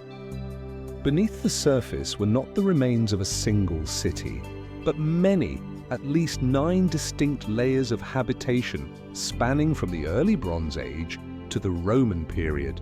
Which of these, if any, was the Troy of Homer?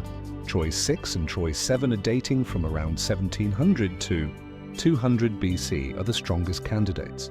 Troy 6th was a grand city with impressive stone walls and well-planned streets, but it appears to have been destroyed possibly by an earthquake.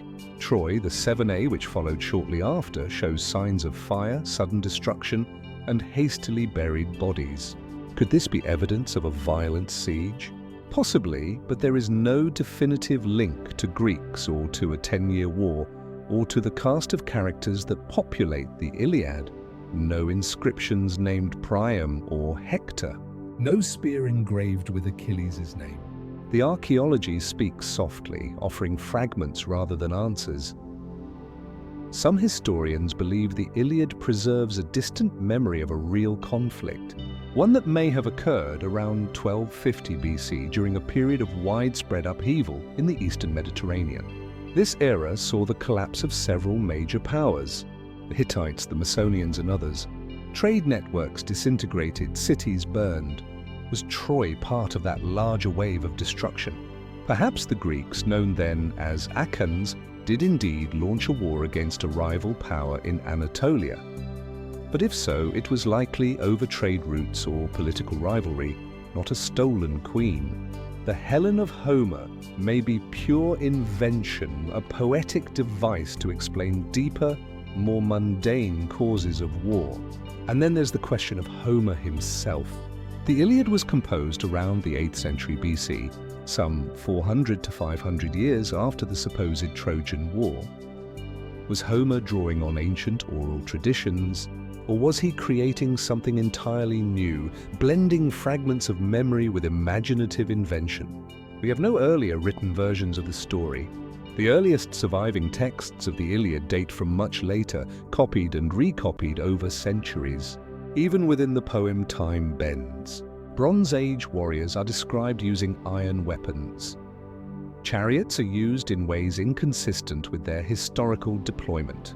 The world of the Iliad is a patchwork, some elements accurate to the late Bronze Age, others reflecting Homer's own time, others timeless. Then there's the matter of the famous wooden horse. Homer doesn't describe it in the Iliad. Its story comes later in Virgil's Aeneid and other sources. Could it have been a metaphor? Some suggest it might have referred to a siege engine, misunderstood over time. Others propose it was a ship or a symbol for earthquake activity, as horses were associated with Poseidon, the god of quakes. Or was it perhaps a clever story designed to capture the imagination, part truth, part symbol, part illusion? In truth, there may have been many Troys and many wars. The city of Hisarlik was destroyed and rebuilt over and over. It was a crossroads of cultures, Hittite, Luwian, Mycenaean, and others. Perhaps the Homeric Troy is not a single historical city, but a composite, an echo of conflicts remembered, retold, and reshaped across generations. Today, the ruins still stand. Tourists walk along the reconstructed walls, stare out toward the sea, and imagine the ships that may once have gathered there. The stones are real, the scars are ancient, but the story they tell remains incomplete. Did the Trojan War happen? Or is it a mirror reflecting our own need for heroes, glory, and tragic endings? Somewhere between archaeology and poetry, between memory and myth, the truth waits. Buried not just beneath the soil, but within the spaces where history fades and imagination begins. In the cool, dim interiors of ancient libraries beneath layers of dust. In the margins of forgotten scrolls, amid the scattered remnants of early Christianity, scholars have searched for a voice that may once shape the world. A gospel not preserved in parchment but reconstructed through silence. A source never seen yet deeply felt. They call it Q. The Gospel of Q, from the German Quell meaning source, is one of the most enigmatic concepts in biblical scholarship. No physical copy has ever been found. No church father ever referenced it.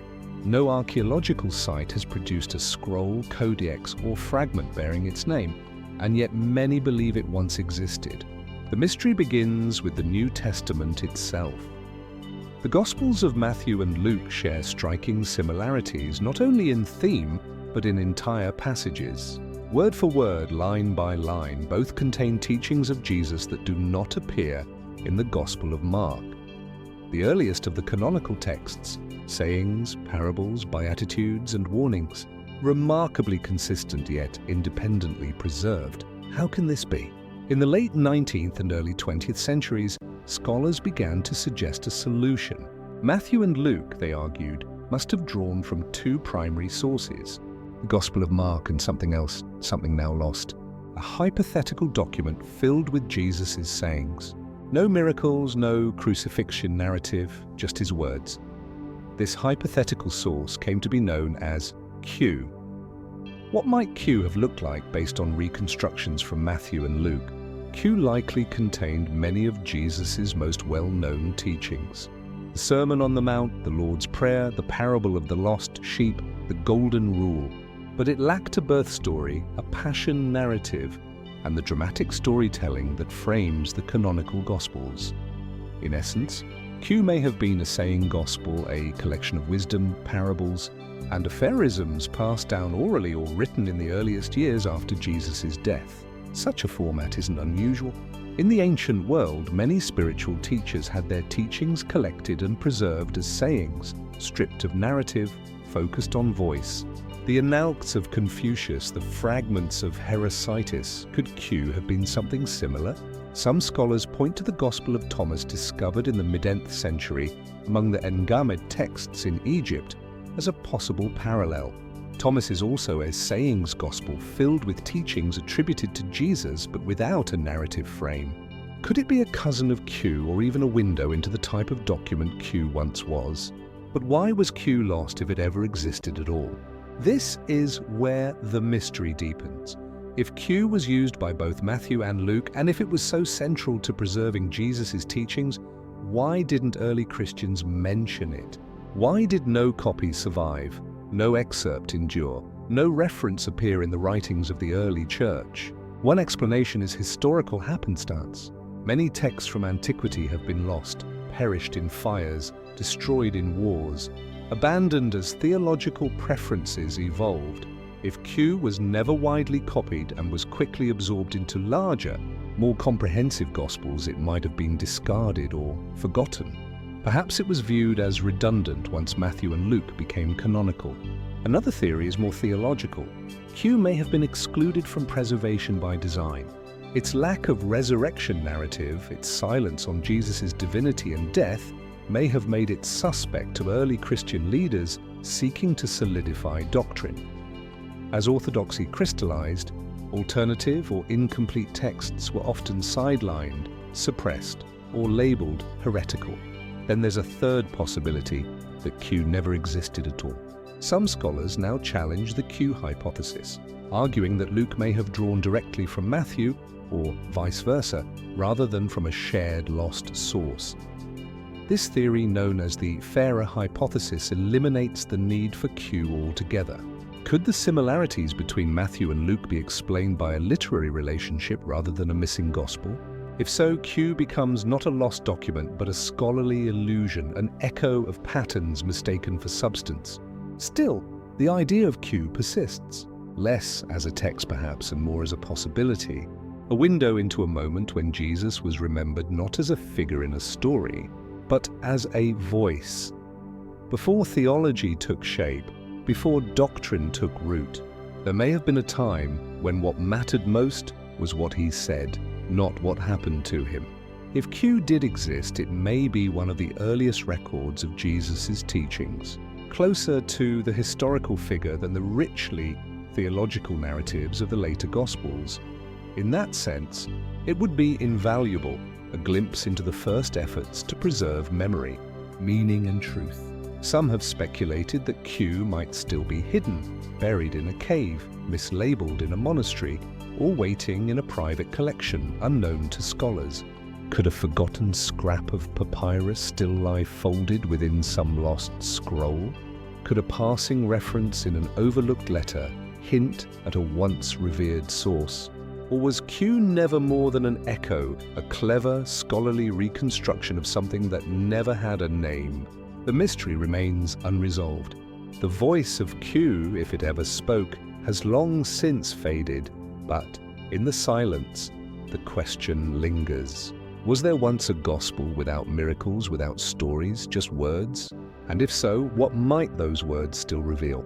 High above the shores of the Black Sea, nestled into the jagged cliffs and hidden by the thick forests of northeastern Anatolia, the remnants of Trebizond cling to stone and memory. It was here in the shadows of mountains that once marked the edge of empires that the final echo of Byzantium endured. A last flicker of Roman heritage far from the palaces of Constantinople. And somewhere within that long twilight, a name surfaces, unexpected, enigmatic, and unresolved. The Romanovs of Trebizond. To most, the name Romanov conjures images of the Russian imperial family, of palaces, revolution, and tragic endings in Yekaterinburg. But long before the dynasty rose in Moscow, another lineage bearing a similar name may have walked the stone corridors of Trebizond and then vanished into the mists of history.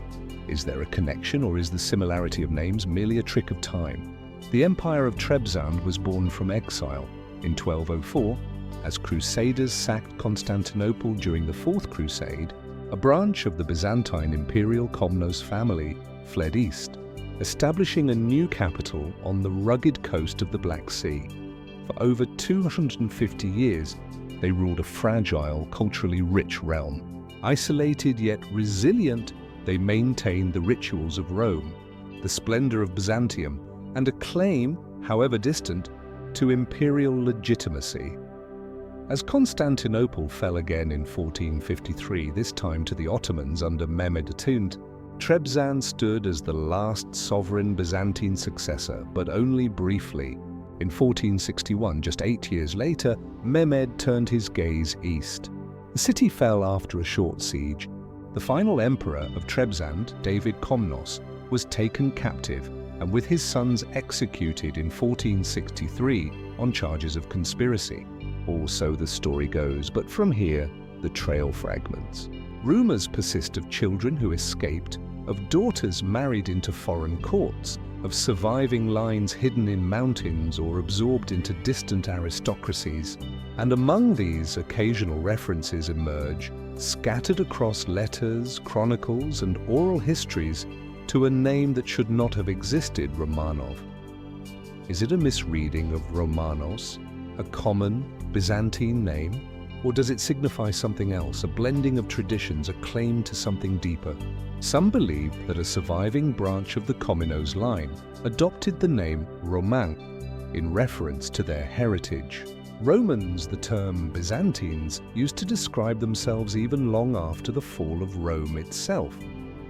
If true, the name would have symbolized not just a family, but a legacy, the last flicker of an unbroken line from the Caesars to the mountains of Trebizond.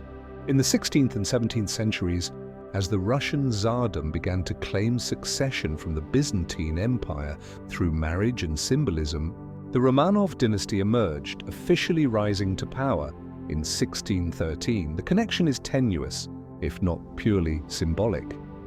But some theorists have speculated whether the Russian Romanovs might have traced or even fabricated a connection to Trebizond to strengthen their own imperial claims. Could a forgotten noble descended from the Komnoi have found refuge in Muscovy? There is, however, no direct evidence, no definitive genealogical link, just overlapping names, shared symbolism, and deep political incentive. The mystery is not only genealogical, but geographic. Some stories suggest that members of the Trebizond imperial family escaped into the Pontic Mountains, protected by loyal clans and monastic communities. In remote monasteries such as Sumela, perched impossibly on the cliffside, inscriptions and icons survive that depict emperors and saints blurred now by time. Could one of these figures represent a hidden heir? A prince or princess never captured, never executed. Others fled further westward into Europe, eastward into Persia. Records from Georgian and Armenian sources mention Byzantine nobles arriving in exile, often with uncertain names and titles. Could the Romanovs of Trebizond have become someone else, hidden under new names? Married into minor courts or merchant families? In the 19th and early 20th centuries, as European fascination with dynasties and lost royalty grew, the idea of a surviving Byzantine bloodline began to take on a romantic life of its own. Scholars and adventurers speculated, claims were made, but again, no concrete proof surfaced. The Ottoman archives are sparse and often opaque. The Byzantine records end abruptly, and the monastic libraries that might contain answers remain only partially explored. Many of their texts still untranslated or lost. There are even more speculative theories. Some believe that the Romanovs of Trebizond were never literal descendants, but part of a constructed identity, perhaps a family or faction within Trebizond that claimed Roman heritage to gain status. In a time when lineage meant power, invoking the Roman name could have been a political move rather than a familial truth. Others propose that the name Romanov may have appeared only later, an anachronism projected backward by chroniclers trying to make sense of incomplete records. In this view, the disappearance of the Romanovs of Trebizond may be less a mystery of people than a mystery of interpretation. Yet the silence is powerful. There are no graves, no royal seals, no definitive correspondence, just tantalizing fragments. A coin here, an inscription there, and names whispered in chronicles without context. Still, the question persists. What became of the last remnants of Trebizond? Were they truly extinguished on the orders of Mehmed II? Or did they fade quietly into the landscapes of Anatolia, the Caucasus, or beyond, living under borrowed names, passing down stories in secret? And if the Romanovs of Trebizond were real by name, by blood, or by claim, what else might they have carried with them? A map, a manuscript, a lineage that connects the ancient world to the modern in ways we have yet to understand. The hills around Trebizond remain silent. The sea still laps against its weathered stones, and deep beneath the dust of centuries, something may still be waiting. Somewhere along the vast empty steppes of Eastern Europe, where the grasses ripple like waves beneath an endless sky, the campfires of the Huns once burned through the night. Their leader, Attila, known to Romans as the Scourge of God, commanded fear and fascination in equal measure. His name echoed across cities and forests, whispered behind crumbling walls from the Balkans to the gates of Constantinople. But for all his brutality in life, it is the silence of his death that continues to puzzle. How did the most feared warlord of his age die alone in the night on his wedding night? The year was 453 AD. Attila was at the height of his power.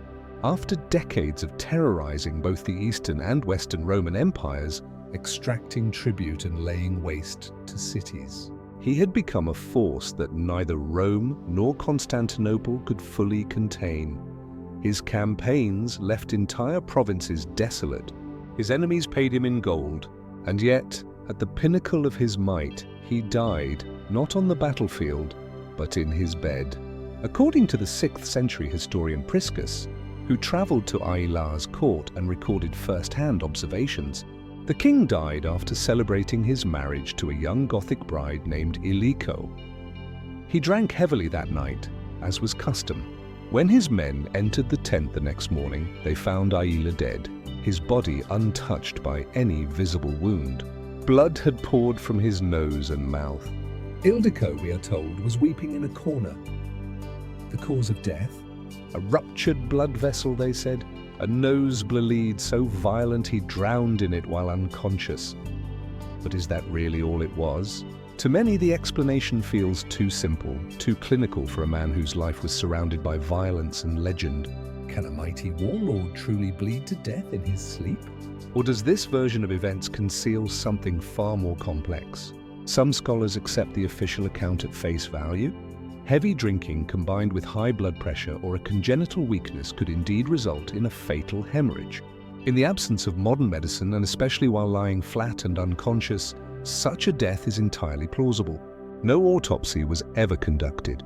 No body was ever recovered, just the word of those who stood outside his tent. And yet others are less convinced. Could Attila have been murdered?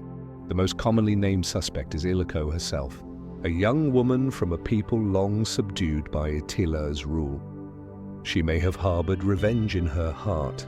Some theorists speculate that she may have been a planted assassin sent by Gothic rivals, or even with the covert support of the Eastern Roman Empire. A blade to the throat, a poisoned cup, or perhaps a concealed weapon designed to kill without leaving clear evidence. There is no proof, but the circumstances lend themselves to suspicion. Why else would Priscus, typically reserved in his commentary, choose to describe the scene with such eerie finality? Why emphasize the blood, the silence, the stillness? Others look within Attila's own camp for answers. As with any powerful ruler, there were those who stood to gain from his death. His empire, built more on personality and fear than on stable institutions, lacked a clear succession plan. His sons Elak, Dengazic and Ernoch would eventually fight among themselves, leading to the fragmentation and collapse of Hunnic power. Could one of them have acted early? Or could trusted advisors, seeing a future of instability and rebellion, have made the fatal decision themselves? And then there are the more symbolic readings. Some view Attila's death as part of a broader myth-making process. A warrior king who died not in battle but on his wedding night. Struck down by his own excesses or by divine judgment, Christian chroniclers in particular saw his death as poetic justice. A man who had caused rivers of blood in life now drowned in his own. The framing of his end may have served a moral narrative more than a historical one. Others look to older traditions. In nomadic cultures of the Eurasian steppes, stories often describe great leaders dying mysteriously, their burials secret, their graves untouched. Attila's death fits this mold. His warriors are said to have buried him in secret, placing his body in a triple coffin, gold, silver and iron, before diverting a river to conceal his tomb. The laborers who built it, we're told, were executed so no one could reveal the location. To this day, his grave has never been found. Could clues to his death lie there, still buried beneath the soil of Hungary or Romania? Could his bones or artifacts reveal signs of foul play, or confirm the old tale of a hemorrhage? The landscape holds its silence, the rivers have shifted, and the world he once ruled is long gone. The death of Attila the Hun is one of history's great contradictions. A life of thunder and conquest ended in quiet and ambiguity.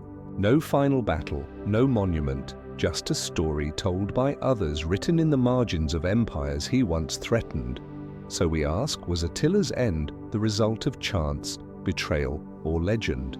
Did the scourge of two empires die from a mere nosebleed, or from the blade of someone who knew he would not be missed? At the edge of the river Derwent in northern England, the fields around Stamford Bridge roll gently in the mist. It is a quiet place now, empty, peaceful, unassuming. But in the year 1066, it echoed with the clash of steel, the cries of dying men. and the fall of one of the last great Viking kings, Harald Hardrada. Tall, fearsome, and battle-scarred, Harald had once fought as a mercenary in the glittering palaces of Constantinople. He had ruled Norway with an iron hand, and when the throne of England became a prize for the taking, he sailed across the North Sea with hundreds of ships and thousands of warriors, dreaming of conquest. But the dream died at Stamford Bridge. On September 25, 1066, in a sudden and brutal clash with King Harold Godwinson of England, Harald Hardrada was struck down, according to chroniclers, by an arrow to the throat. His army shattered, his claim ended, and with his death, the Viking age itself seemed to draw its final breath. And yet, for all we know about the battle, one question has never been answered. What became of Harold's body? The sagas tell us he fell on the battlefield. Some sources claim that his remains were taken back to Norway. Others suggest he was buried nearby, but no grave has ever been found. No monument marks his resting place. No remains, royal or otherwise, have been identified as his. For a king of such stature, it is an absence that speaks volumes. So where is he? One theory holds that his body was indeed returned to Norway. According to Heimringla, the 13th century Icelandic chronicle by Snorri Sturluson, his corpse was exhumed after the battle and transported across the sea to Nidaros, modern-day Trondheim, where he was laid to rest in Mary Church, which would later become the site of the Grand Nidaros Cathedral. But there is a problem. No grave matching heralds has ever been found within the cathedral. The church that supposedly held his remains was later replaced, renovated and expanded over centuries, and records from that time are vague or non-existent. Could his tomb have been lost beneath the foundations? Perhaps, but excavations at the cathedral have revealed many burials, none positively identified as Harold's. Could he have been buried elsewhere? Some speculate that his body never left England. After the devastating defeat, few survivors remained to carry his remains home. The voyage would have been dangerous and slow, and the English had no interest in honoring a fallen invader. Could he have been buried in an unmarked grave near the battlefield? A simple mound lost to time, overgrown and forgotten. Local legends in Yorkshire persist of royal bones beneath the soil, of long-lost burial sites in churchyards or near ancient roads. But no archaeological evidence has ever confirmed these stories. The fields around Stamford Bridge have been searched, surveyed, and speculated upon. But the land keeps its secrets. Then there is a third, more speculative idea. Some believe that Harold's body was deliberately hidden, either as a way to protect it from desecration by his enemies, or as part of a political effort to preserve his memory as a heroic figure rather than a defeated king. Perhaps a small band of loyal warriors buried him in secret, intending to return later. Perhaps they died before they could, or perhaps the story was changed deliberately. The tale of Harold's return to Norway and burial in grandeur could have been constructed years later after his death to lend closure and nobility to a story that ended in chaos. Kings need tombs, heroes need shrines. The absence of a body is too unsettling. Could the return to Norway have been a literary invention? An honourable lie? Still others look to folklore. In some remote corners of Scandinavia, stories persisted of a sleeping king, Harold, resting beneath a mountain, waiting to return in Norway's hour of need. These myths mirror legends across Europe of lost kings and hidden emperors, Arthur, Charlemagne, Frederick Barbarossa, figures whose deaths were so profound that people refused to let go. Could Harold have become one of them? But beneath the poetry and speculation, the question remains, where is he? Modern efforts to find his remains have faced challenges. Even with advanced ground-penetrating radar and historical analysis, the burial of a single man, especially one unmarked or hidden, remains elusive. Unlike Roman emperors or medieval saints whose bones were often venerated and catalogued, Harold may have been claimed by the earth, his body decaying into silence. And yet something about the mystery endures. Harold Hardrada was not merely a king, he was a symbol, a bridge between eras, a mercenary, a poet, a warrior, and a ruler. His death marked the end of one world and the beginning of another. Just weeks after Stamford Bridge, William the Conqueror would arrive in England, defeating Harold Godwinson at Hastings. The age of Viking invasions was over. A new chapter of history had begun. But for Harold, the end remains uncertain. The battle is recorded. The death is documented, but the body is missing. Is he still buried beneath the fields of Yorkshire, far from his homeland? Was he returned to Norway only to vanish beneath the stones of a forgotten church? Or is his tomb still waiting to be discovered, hidden in plain sight, lost beneath layers of time and story? For now the land keeps its silence, and the grave of Harold Hardrada, last of the great Viking kings, remains one of history's enduring absences. The sun rises slowly over the narrow pass at Thermopylae, casting golden light on the low hills and salt marshes that border the ancient battlefield. Today it's a quiet place. Tourists walk its gravel paths, pausing to read plaques and gaze at the modern monument to King Leonidas, a bronze statue standing tall, spear in hand, facing east. But beneath this solemn calm lingers a silence more profound than any statue can explain. For somewhere beneath this earth, perhaps near the bones of the land itself, lie the remains of the 300 Spartans. And yet their exact resting place has never been found. According to Herodotus, the historian who chronicled the Persian Wars, the final stand of the Spartans at Thermop in 480 BC was a moment of unmatched bravery. Led by King Leonidas, the 300 elite warriors alongside a few hundred allies from Thespia and Thebes held the narrow pass against the massive army of Xerxes the Phocæan. They fought to the last man, their sacrifice becoming the very embodiment of duty and defiance. Their valor was recorded, their memory celebrated. And yet, over 2,000 years later, the actual burial site of the 300, those who died in one of history's most iconic last stands, remains unknown. How can this be? Herodotus tells us that after the battle, the Persians mutilated Leonidas's body in anger and displayed it. Later, once the Persians were driven from Greece, the Spartans returned to Thermopylae. There, they collected the remains of the fallen and erected a stone lion in honor of their king. A burial mound was constructed and an inscription carved into stone. Go tell the Spartans, stranger passing by, that here, obedient to their laws, we lie. This epitaph has echoed through the centuries, but where exactly was it placed? And what became of the mound that supposedly housed the remains of Leonidas and his men? In the modern area of Thermop, a cenotaph was erected in the 1950s. Behind the statue of Leonidas is a small mound believed by some to be the spot where the Spartans made their final stand. A replica of the ancient epitaph was installed there, but this site is commemorative symbolic. It is not confirmed to be the actual location of the burials. In fact, no confirmed grave has ever been uncovered. Excavations in the area have revealed remains, some burned, some buried, but none definitively linked to the Spartans. The challenge lies in the centuries of erosion, flooding, and seismic activity that have reshaped the terrain. The coastline has shifted significantly since antiquity. What was once a narrow pass between mountain and sea is now a broad plain covered in silt and sediment. The ancient battlefield lies buried, its precise contours lost to time. Could the burial mound still exist, buried beneath meters of earth?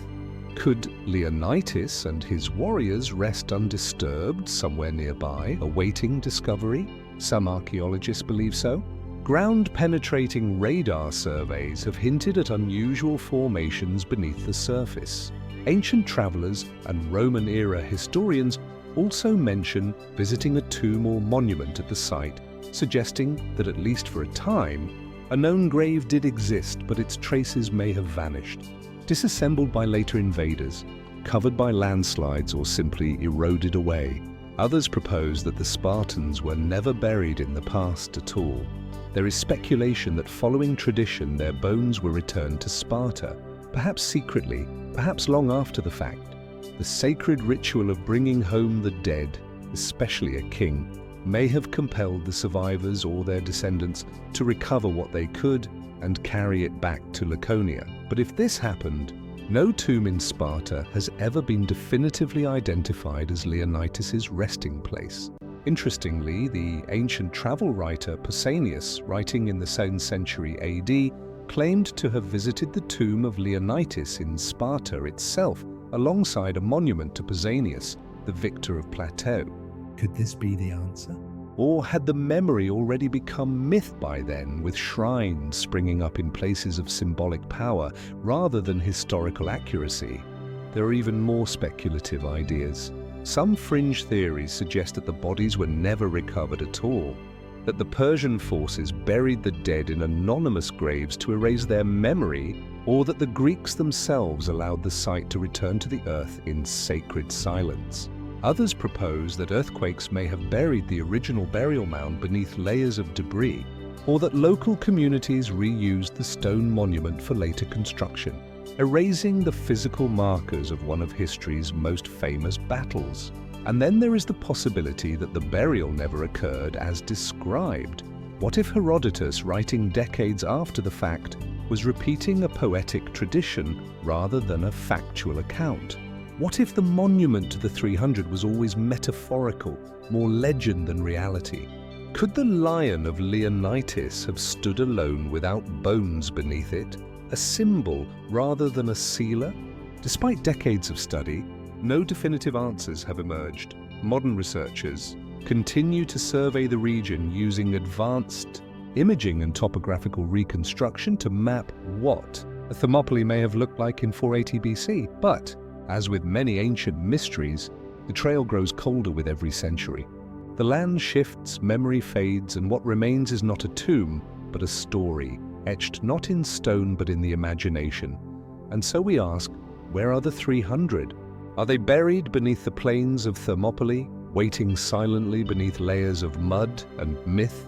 Were their bones returned home in secret, now lost to time? Or have they become part of the landscape itself? Heroes without graves, remembered not by stone but by legend.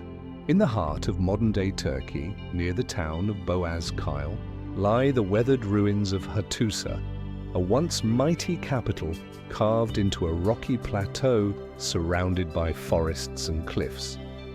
Stone gates still stand, some decorated with the lion reliefs that once guarded this imperial center. Massive fortification walls curl like a serpent across the hills. But what was once the seat of an empire has long since crumbled into silence. The Hittites, masters of diplomacy, warriors of iron, and architects of one of the great Bronze Age civilizations, vanished almost entirely from history around 1200 BC.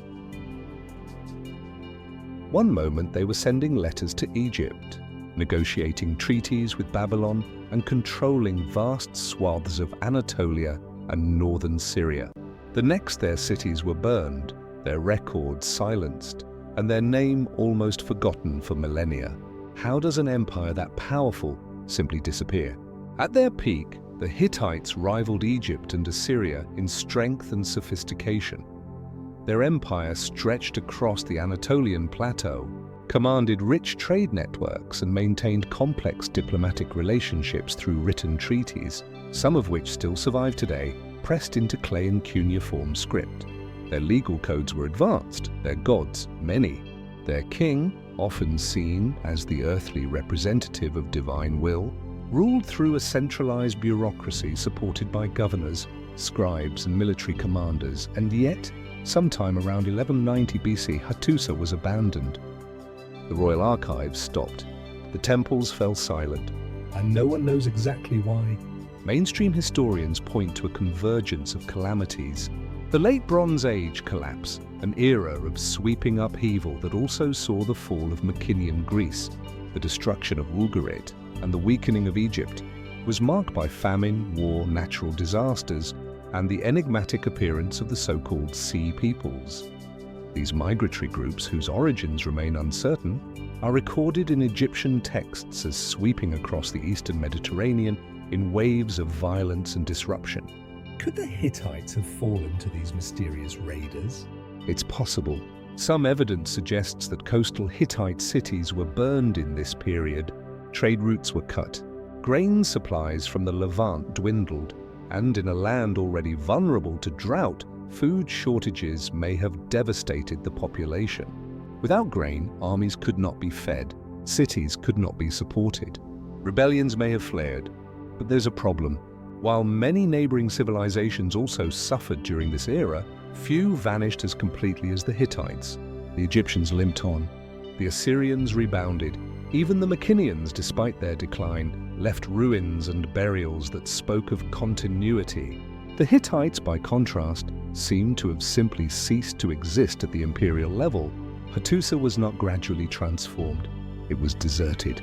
Its archives, once bustling with scribes and sealed correspondence, abruptly end. What happened? Some scholars suggest internal strife.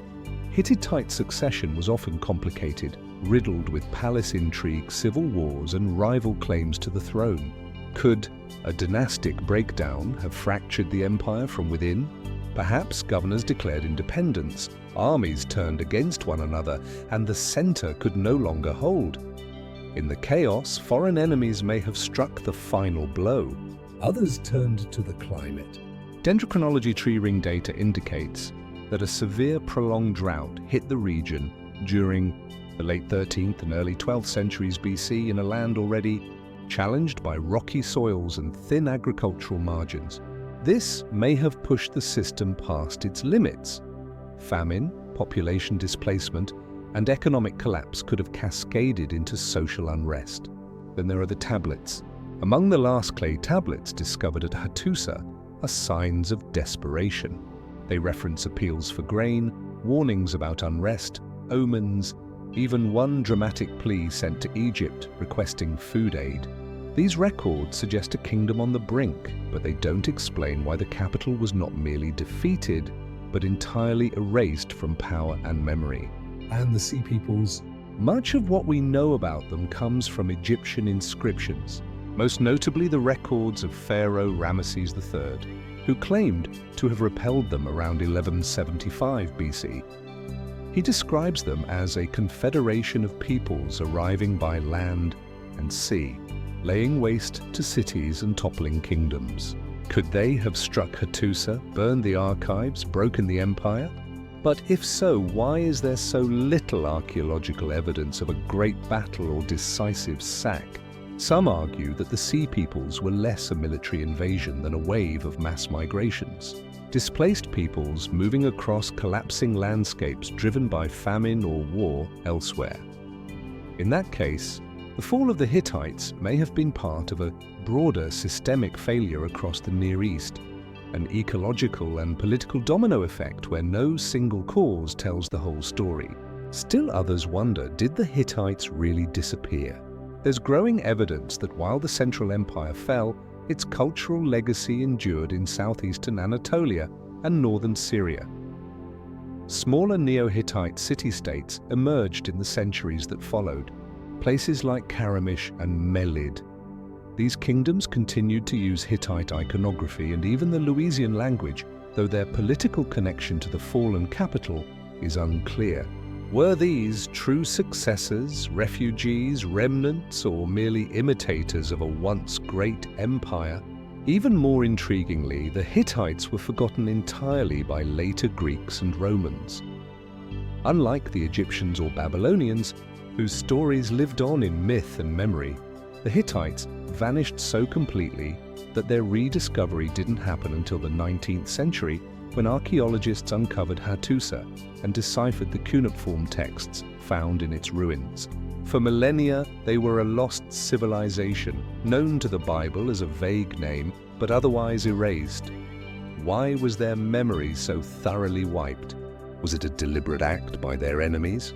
A collapse so total that even the idea of the Hittites was buried under the weight of new powers and languages, or did the shifting sands of time simply swallow them without intention? One empire among many lost to drought, to war, to the quiet entropy of history. Today, the ruins of Hattusa remain eerily preserved. Carved lions still flank its gates. Stone foundations trace the shape of long-lost temples and palaces. Visitors walk where kings once strode, where scribes once pressed clay into knowledge.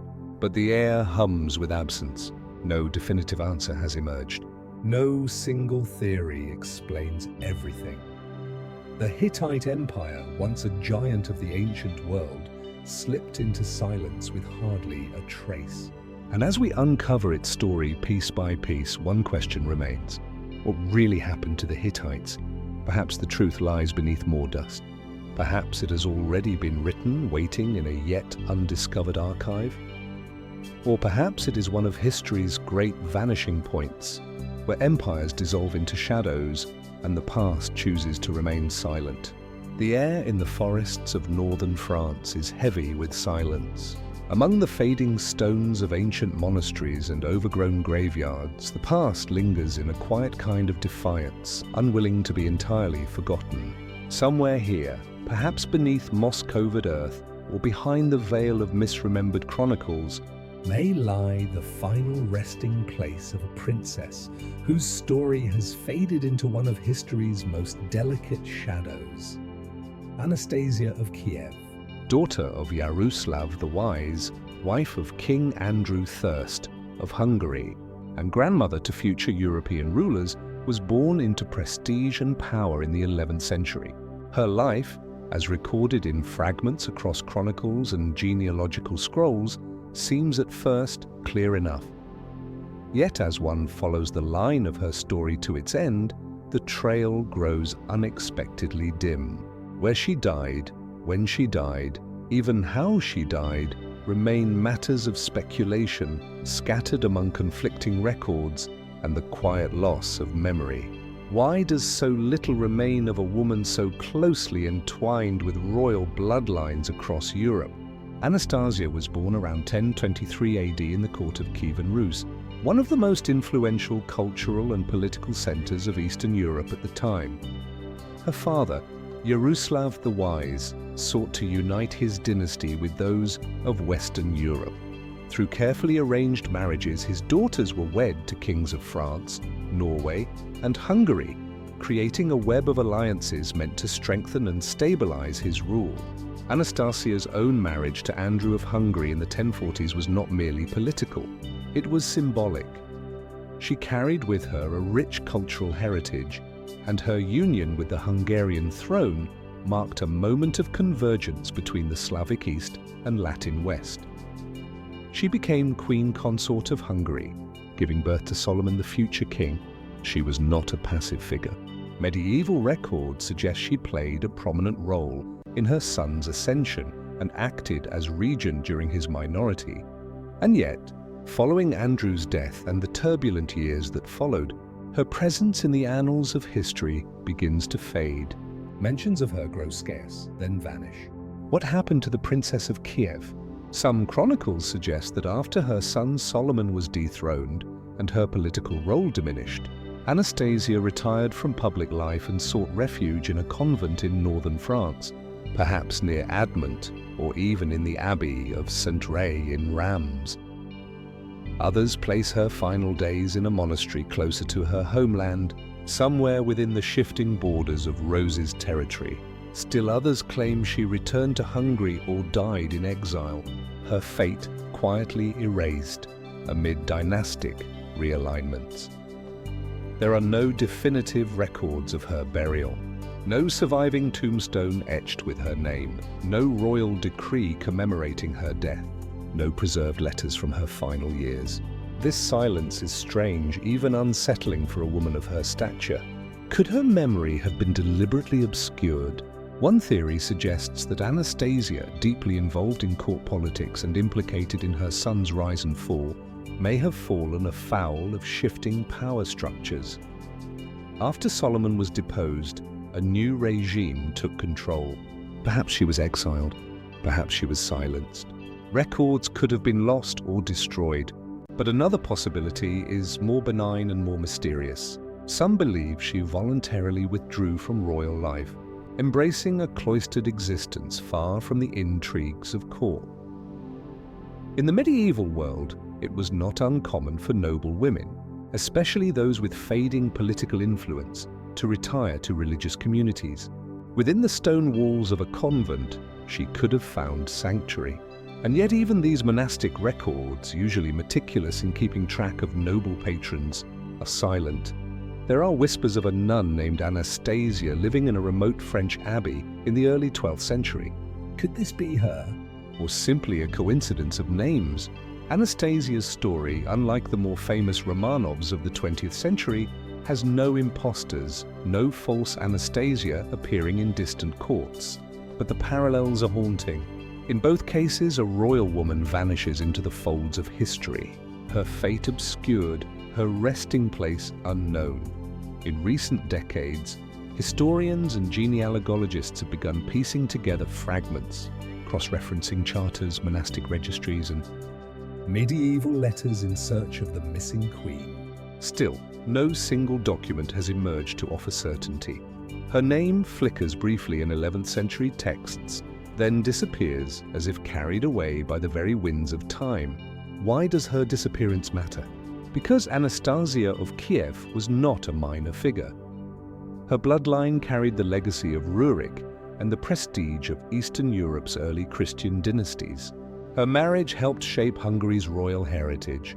Her offspring would influence politics across borders, and yet, in the end, she leaves us only with questions.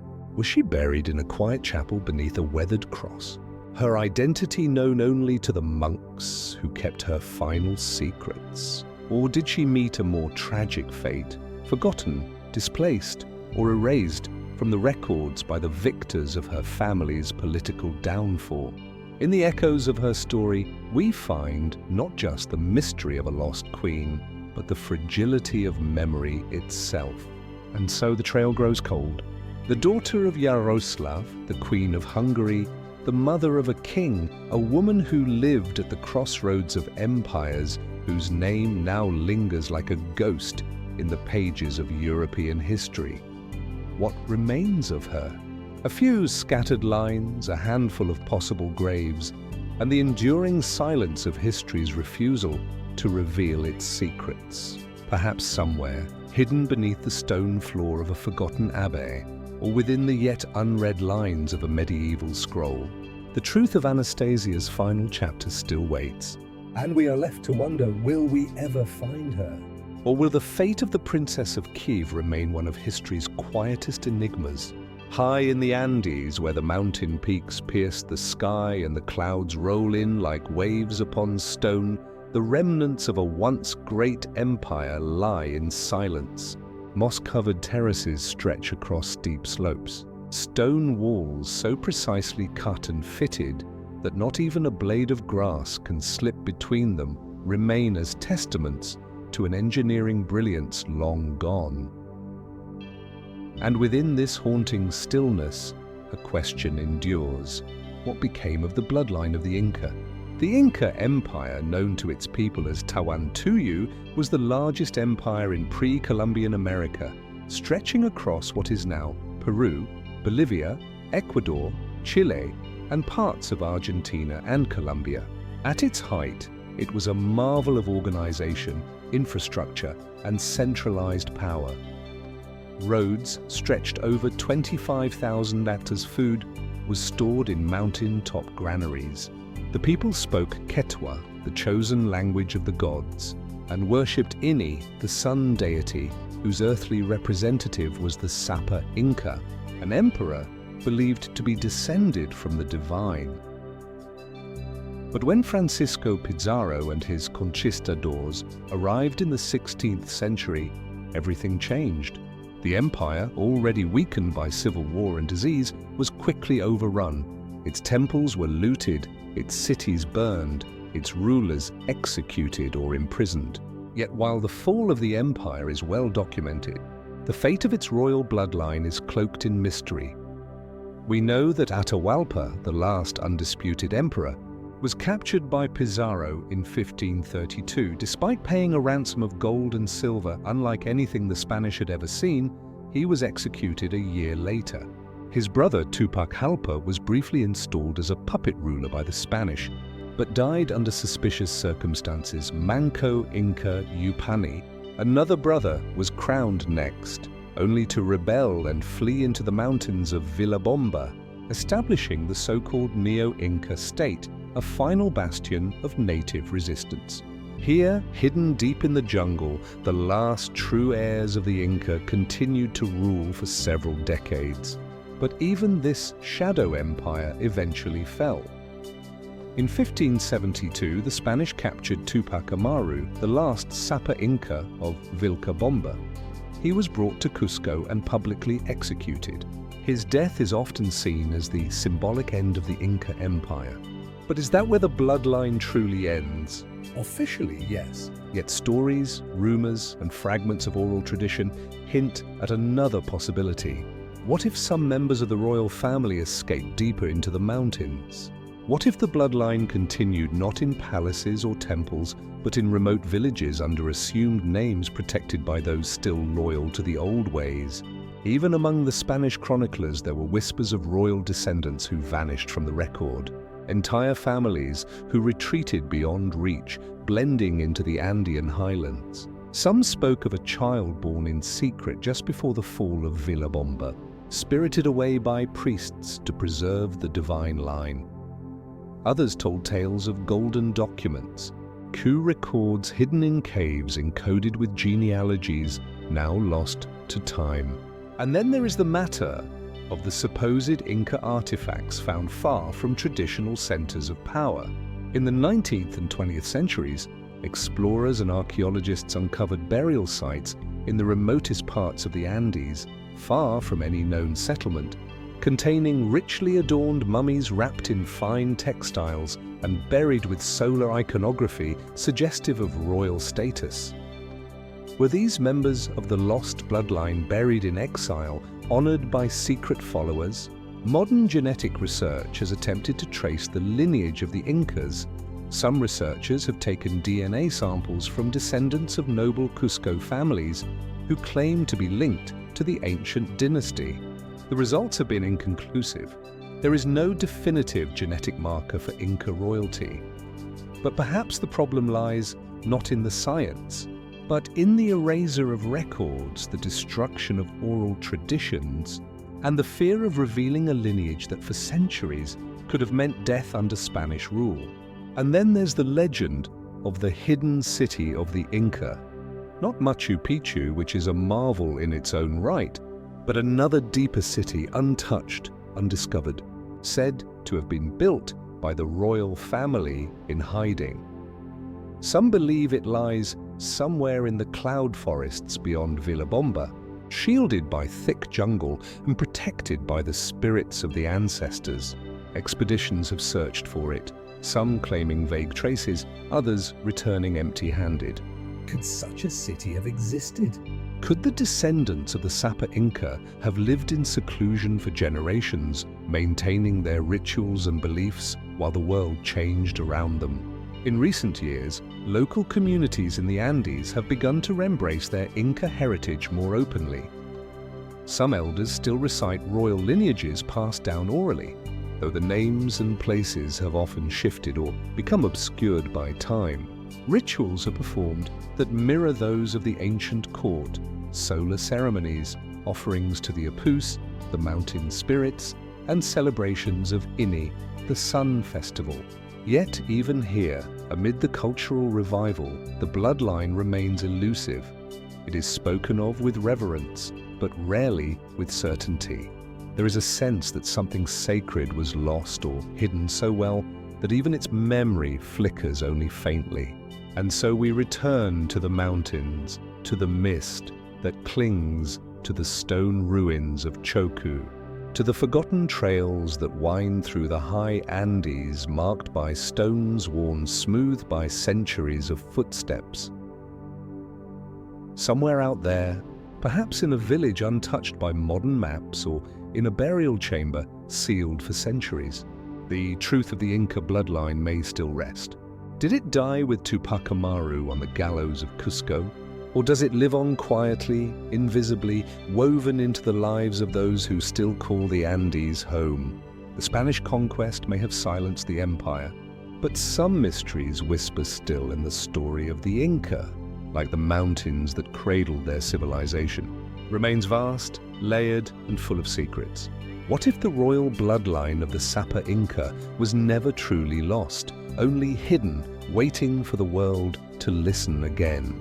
Amid the rolling grasslands of the Eurasian steppe, where winds whisper across endless plains and the horizon blurs into a golden haze, there lies a world buried beneath the soil, a world of warriors, horses, and glittering gold.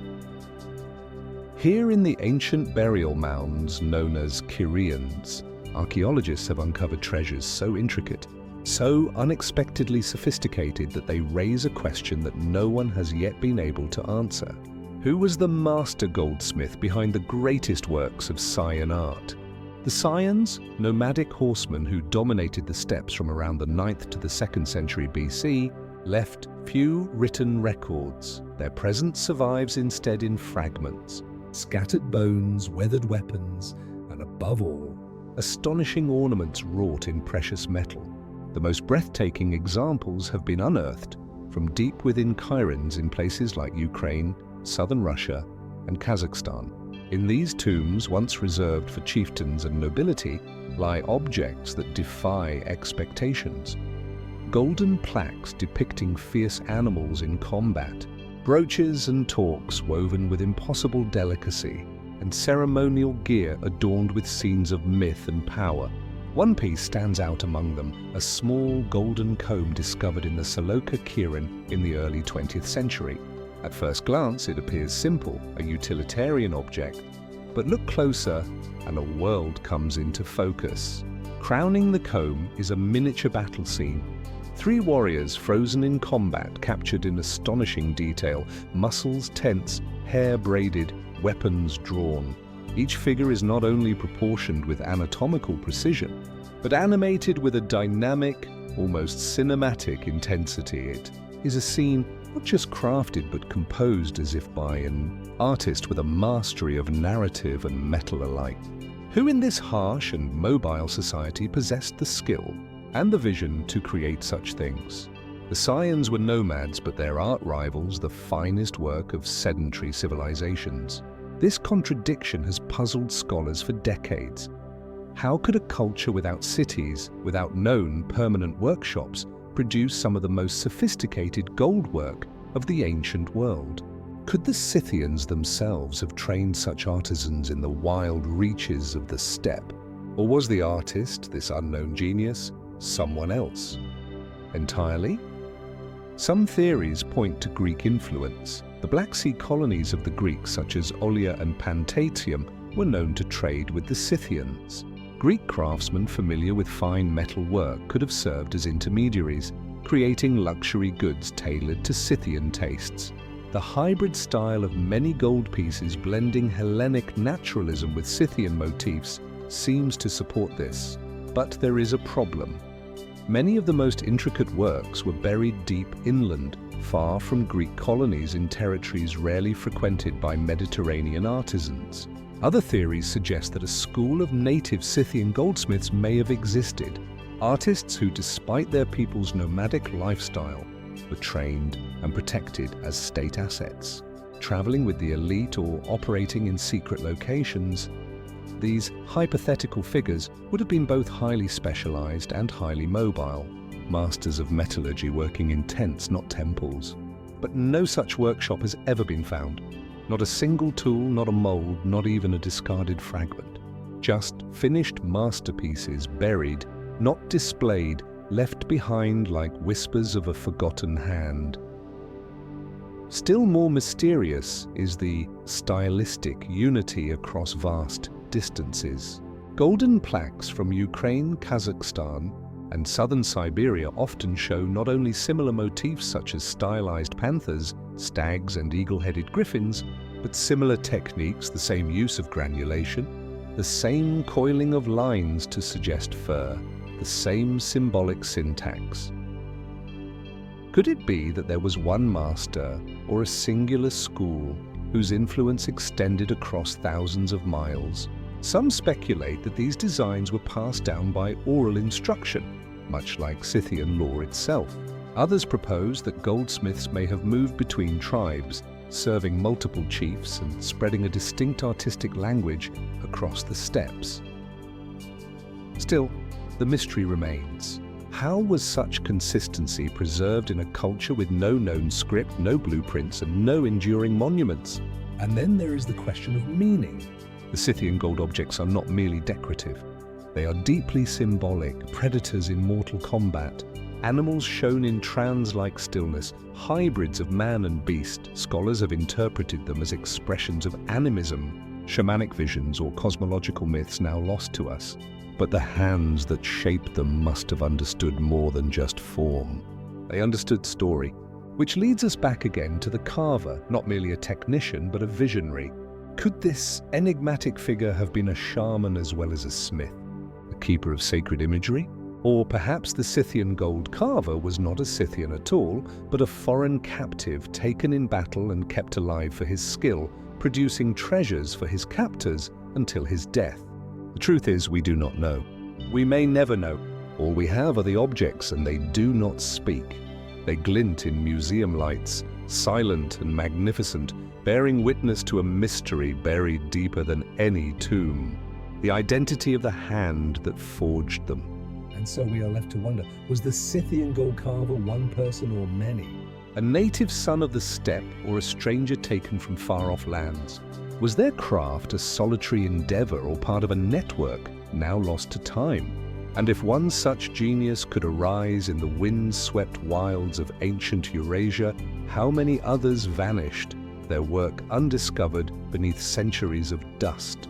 The steppe keeps its secrets well, but in every curling tendril of gold, every beast locked in eternal motion, a voice still whispers, "Who carved this? And why did they choose to leave no name?" In the quiet countryside of Suffolk, England, nestled between rolling fields and hedge, lies a village so small it could easily be overlooked. Its name is Wool Pit, derived from wolf pits, deep traps once dug in the earth to protect livestock from predators. Today it is a peaceful rural settlement marked by simple cottages, narrow lanes, and the soft rustle of wind through barley. But in the heart of this ordinary English village echoes a story so strange, so quietly unsettling, that it has puzzled historians and folklorists for centuries. It begins, like many mysteries, without warning. Sometime in the 12th century, during the reign of King Stephen or possibly King Henry II, depending on the chronicle you consult, villagers working in the fields near one of these old wolf pits came upon a strange and bewildering sight. Two children had appeared, one boy, one girl, standing alone near the edge of the pit. They were dressed in unfamiliar clothes made from materials and colors no one recognized. They spoke no known language, but most striking of all was the color of their skin, a deep, unmistakable green.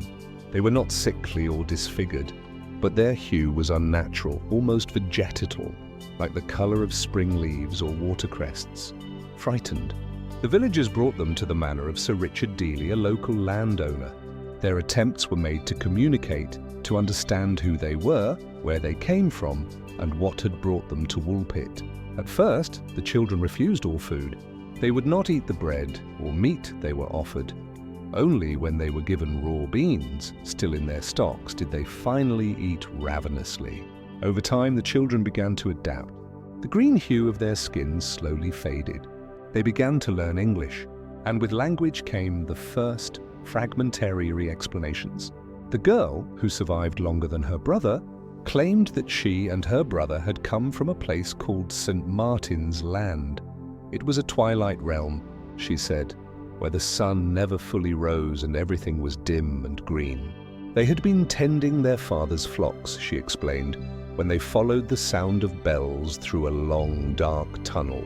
When they emerged, they were here in Woolpit with the bright sun hurting their eyes and strange people speaking strange words. But what was St. Martin's Land?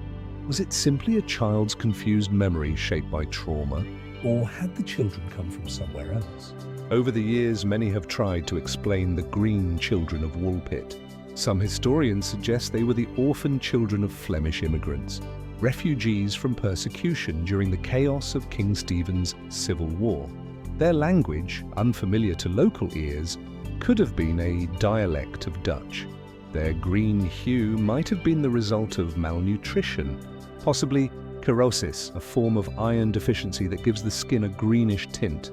The children's odd clothing and behavior could be chalked up to cultural and linguistic isolation. But while this theory provides a rational framework, it doesn't sit comfortably with every detail. The girl's account of a twilight world beneath the earth has led some to more fantastical theories, suggesting the children emerged from a subterranean civilization or even from another dimension entirely. In the 20th century, the tale gained attention among paranormal researchers and writers who proposed connections to everything from fairies to interdimensional travel. Was St. Martin's Land a metaphor for an underground world, or a misremembered name for a monastery, a village, or even a forgotten settlement lost to time? And what of the tunnel? Could the children have wandered through mine shafts or ancient warren beneath the earth? Could they have been separated from their people during a collapse or emerged from a hidden place now lost beneath centuries of sediment and stone? Others interpret the tale symbolically. In medieval Europe, the color green was associated with the wild, the untamed, and the otherworldly. Green-kinned figures appeared in folklore, often representing beings not quite human, strangers from the margins of the known world. Could the chroniclers who recorded the tale, Ralph of Caggershaw and William of Newburgh, have shaped the narrative to reflect cultural anxieties about outsiders, foreigners, or the mysterious forested places beyond the village? Yet, there is something quietly haunting in the fact that two separate medieval writers working independently recorded the same basic account with enough detail to suggest more than mere fable. This was not a ghost story passed around a hearth. It was treated as a curiosity, an event that defied easy explanation. What became of the girl? Records say she lived for many years, becoming more normal with time. She worked in the service of the Dalney family, learned English fluently, and according to one account, eventually married a man from King's Lynn, her brother. The boy did not survive long after their discovery. He died not long after they were found, perhaps weakened by whatever ordeal had brought them here. And then the trail ends. The girl's name is not recorded. Her descendants, if she had any, remain unknown. And with her death, the story becomes silence once more. The Green Children of Woolpit remain one of history's quietest enigmas. Their tale is not one of kings or empires, but of two small figures who appeared where they should not have been, who spoke in riddles and carried a color no human should bear. Was their story a misunderstanding, a medical anomaly, a cultural fable? Or was it something stranger still, an encounter with a world parallel to our own? In the fields of Sufach, beneath the roots of ancient hedgerows and the furrows of modern ploughs, there may yet lie clues, a lost tunnel, a forgotten bell, or perhaps nothing at all. Still we wonder, where did they come from? And if they found a way into our world, is the path still open? In the heart of central Italy, the land undulates in gentle hills and cypress-lined ridges. Vineyards stretch into the horizon and olive groves shimmer under the sun. Beneath this picturesque Tuscan landscape lie the remnants of a civilization older than Rome, richer in mystery and hauntingly silent, etched into stone tombs, bronze mirrors, and painted pottery. This is the land of the Etruscans. Before there was a Roman Republic, before the name Italy held any meaning, the Etruscans flourished here. They built cities on hilltops, carved necropolises into volcanic rock, and governed a confederation of powerful city-states. Their influence was immense. They taught the Romans how to build roads, how to design temples, how to read the skies for omens. Yet despite their impact, one question continues to echo unanswered through the centuries. Who were the Etruscans really? From the very beginning, their origin puzzled the ancient world.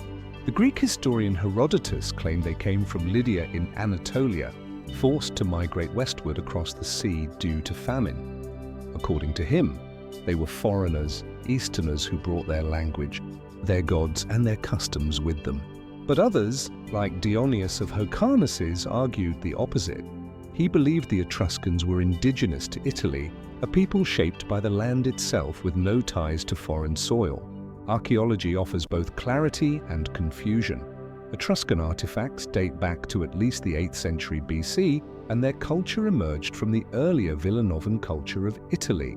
Their art reflects both local traditions and influences from Greece, Phoenicia, and the Near East. But this mixture complicates the narrative. Were they native Italians absorbing foreign styles through trade, or immigrants adapting to a new homeland? Then there is the language. Etruscan is unlike any other tongue in Italy or Europe for that matter. It is not Indo-European, and it does not neatly fit with Latin, Greek, or Celtic. Despite thousands of inscriptions on tombs, vases, mirrors, and ceremonial objects, the language remains largely untranslated. We know how to pronounce it, we can read their letters, but we cannot fully grasp the grammar or the deep meaning of most words. The Etruscans remain quite literally a people whose voice we cannot truly hear. Some linguists have tried to link Etruscan to the Lemnian language found on a handful of inscriptions from the Greek island of Lemnos.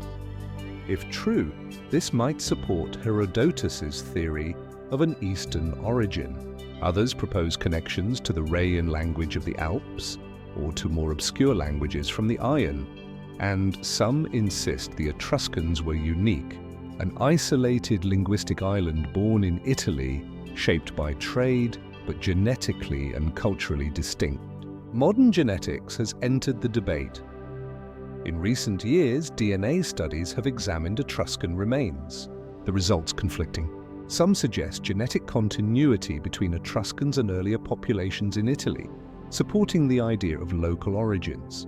Others have found markers consistent with Near Eastern ancestry, adding weight to the migration theory.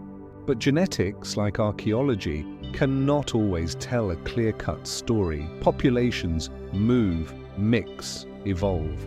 What does it mean to be from somewhere if the answer lies thousands of years in the past? Even in death, the Etruscans preserve their enigma.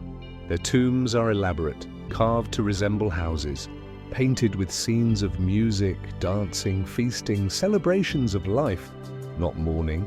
They left behind bronze mirrors inscribed with cryptic phrases, sarcophagi with serene faces and names we cannot understand. In Tarquinia, Servitory, and other sites, entire cities of the dead remain silent and sealed, waiting. What secrets lie hidden beneath these mounds? And what of their gods? The Etruscans believed the world was governed by divine will, that omens could be read in the flight of birds or the entrails of animals. Their religion was detailed and codified, far more complex than early Roman beliefs. They had gods unknown to Rome, rituals that the Romans adopted but never truly understood. Who taught the Etruscans this system? Where did it originate? And why did they hold such reverence for prophecy and the signs of nature? By the time Rome rose to power, the Etruscans were already fading, assimilated, conquered, and absorbed into the growing republic. Their cities were Romanized, their language suppressed, their temples repurposed. And yet traces remain in Rome's early kings, many of whom were Etruscan in the Latin alphabet, adapted from Etruscan script in the curved arches of aqueducts. In rituals the Romans performed long after they had forgotten where they came from. Is it possible the Etruscans were never one people at all, but a network of tribes, some local, some migrant, who coalesced into a culture so distinct that it defied categorization? Or are we simply looking through too narrow a lens, trying to fit an ancient world into modern frameworks of ethnicity and geography? Their own stories may never be fully recovered. Their books written on linen or wax tablets have vanished. Only a few fragments remain, strips of writing used to wrap mummies in Egypt, buried in tombs, or etched into objects whose meaning has been lost to time, and so the mystery deepens. In a landscape where vineyards now grow and tourists walk ancient stones, we are left with more questions than answers. Who were these people who flourished before Rome? Who left behind no epic conquests or written histories, but whose fingerprints are still embedded in the very foundations of Western civilization? Where did the Etruscans truly come from? And if the land still remembers, will it ever speak again? In the rugged heart of central Norway, where the forests stretch deep and the rivers carve through the mountains like veins of ice, a battle once took place that would alter the course of a nation. The fields of Stiklestad, silent now except for the wind rustling through grass and the occasional call of a distant bird, were once soaked with the blood of kings and rebels. It was here, in the year 1030, that King Olaf II Haraldsson, later known as St. Olaf, met his end. But how he died and why remains a puzzle as enduring as the shifting mists that settle over the valley. At the time, Olaf was a Christian king ruling over a land still deeply divided by the old Norse gods and the new faith he sought to impose. He had once united much of Norway under his banner, but his reign was harsh and uncompromising. He outlawed the old pagan rituals. He burned sacred groves. He punished those who resisted his god. When he was driven into exile by powerful noble families allied with Denmark, Olaf fled east to Kiev and Rus, where he waited, watched, and eventually returned. His goal was clear: to reclaim his throne, but his timing was questionable. The people of Norway had not forgotten his rule. Many of them had not forgiven it. On July 29, 1030, Olaf marched into battle at Stiklestad with a force made up largely of loyalists and foreign mercenaries. Opposing him was a much larger army of local farmers, nobles, and warriors, many of whom had once served him. The battle was fierce, chaotic, and by all surviving accounts, brief. Olaf was struck down in the fighting, pierced by multiple weapons, said to be a spear to the belly, an axe to the leg, and finally a sword to the neck. But here is where the mystery begins. The details of his death, passed down through sagas and clerical accounts, are laced with contradictions, embellishments, and symbolic overtones. Some sources say he died like a martyr, facing his enemies with unwavering faith. Others suggest he was betrayed by his own men, perhaps even assassinated under the guise of battle. Could it be that Olaf never stood a chance? That his return to Norway had been a carefully laid trap from the start? And then there's the matter of his sanctification. Almost immediately after his death, tales of miracles began to circulate. The blind were said to see at the site of his fall. The sick were healed by touching objects associated with him. His body, when exhumed a year later, was reportedly found to be incorrupt, his skin fresh, his hair and nails still growing. Such accounts were seized upon by the Church, which soon canonized him. Olaf became Saint Olaf, the eternal King of Norway, the Christian martyr who brought the gospel north. But how much of this was faith and how much was politics? The Church needed a native saint. Christianity in Scandinavia was still fragile. What better symbol than a fallen king who died trying to bring the light of Christ to a resistant people? The narrative served many. It unified Norway under a single faith. It lent legitimacy to rulers who claimed descent from Olaf's line. And it turned a potentially embarrassing failure, a king killed by his own countrymen, into a holy triumph. Yet questions linger. The sources closest to Olaf's time are sparse and silent on many details. Much of what we know comes from sagas written a century or more later, rich in poetry, drama, and hagiographic tone. These stories often blur the line between history and legend. Did Olaf really perform miracles from beyond the grave? Or were these tales shaped by monks and kings with much to gain from his deification? Even the location of his burial adds another layer of intrigue. His body was said to have been moved to Trondheim, then Nidaros, where a great cathedral was later built over his supposed resting place. Pilgrims flocked to the site for centuries, but modern archaeologists have never conclusively identified his remains. Bones attributed to St. Olaf may exist, but their authenticity is uncertain. Could his tomb have been emptied, moved, or substituted over the centuries for political reasons? Or is his body still hidden somewhere beneath the cathedral, lost in the layered history of conquest and rebuilding? Some fringe theories even speculate that Olaf faked his death, escaping once again into exile, perhaps to die in anonymity far from the land he once ruled. There is little to support such claims, but their persistence reveals something deeper, a yearning to explain the unexplainable, to peel back the layers of myth and find the man beneath the martyr. And so nearly 1,000 years later, we are left with echoes. Echoes in the sagas, in the worn stones of Nidaros Cathedral, in the pilgrimage paths that still cross the Norwegian countryside. Was Olaf a ruthless tyrant, or a holy reformer, a martyr for Christ, or a casualty of civil strife? Was his death a moment of divine destiny, or of political calculation? What truly happened on that summer day at Slistad? And why does the answer still elude us? Buried like so many bones beneath centuries of soil and story in the dense woodlands of northern Germany, where thick canopies still cast deep shadows over Muscovite ground. Whispers of a catastrophe linger in the trees. The Teutoburg forest, remote and brooding, was once the scene of one of Rome's greatest military disasters. It was here in the year 9 AD that 3 entire Roman legions were wiped out, an event so devastating that it sent tremors through the heart of the empire and haunted Emperor Augustus for the rest of his life.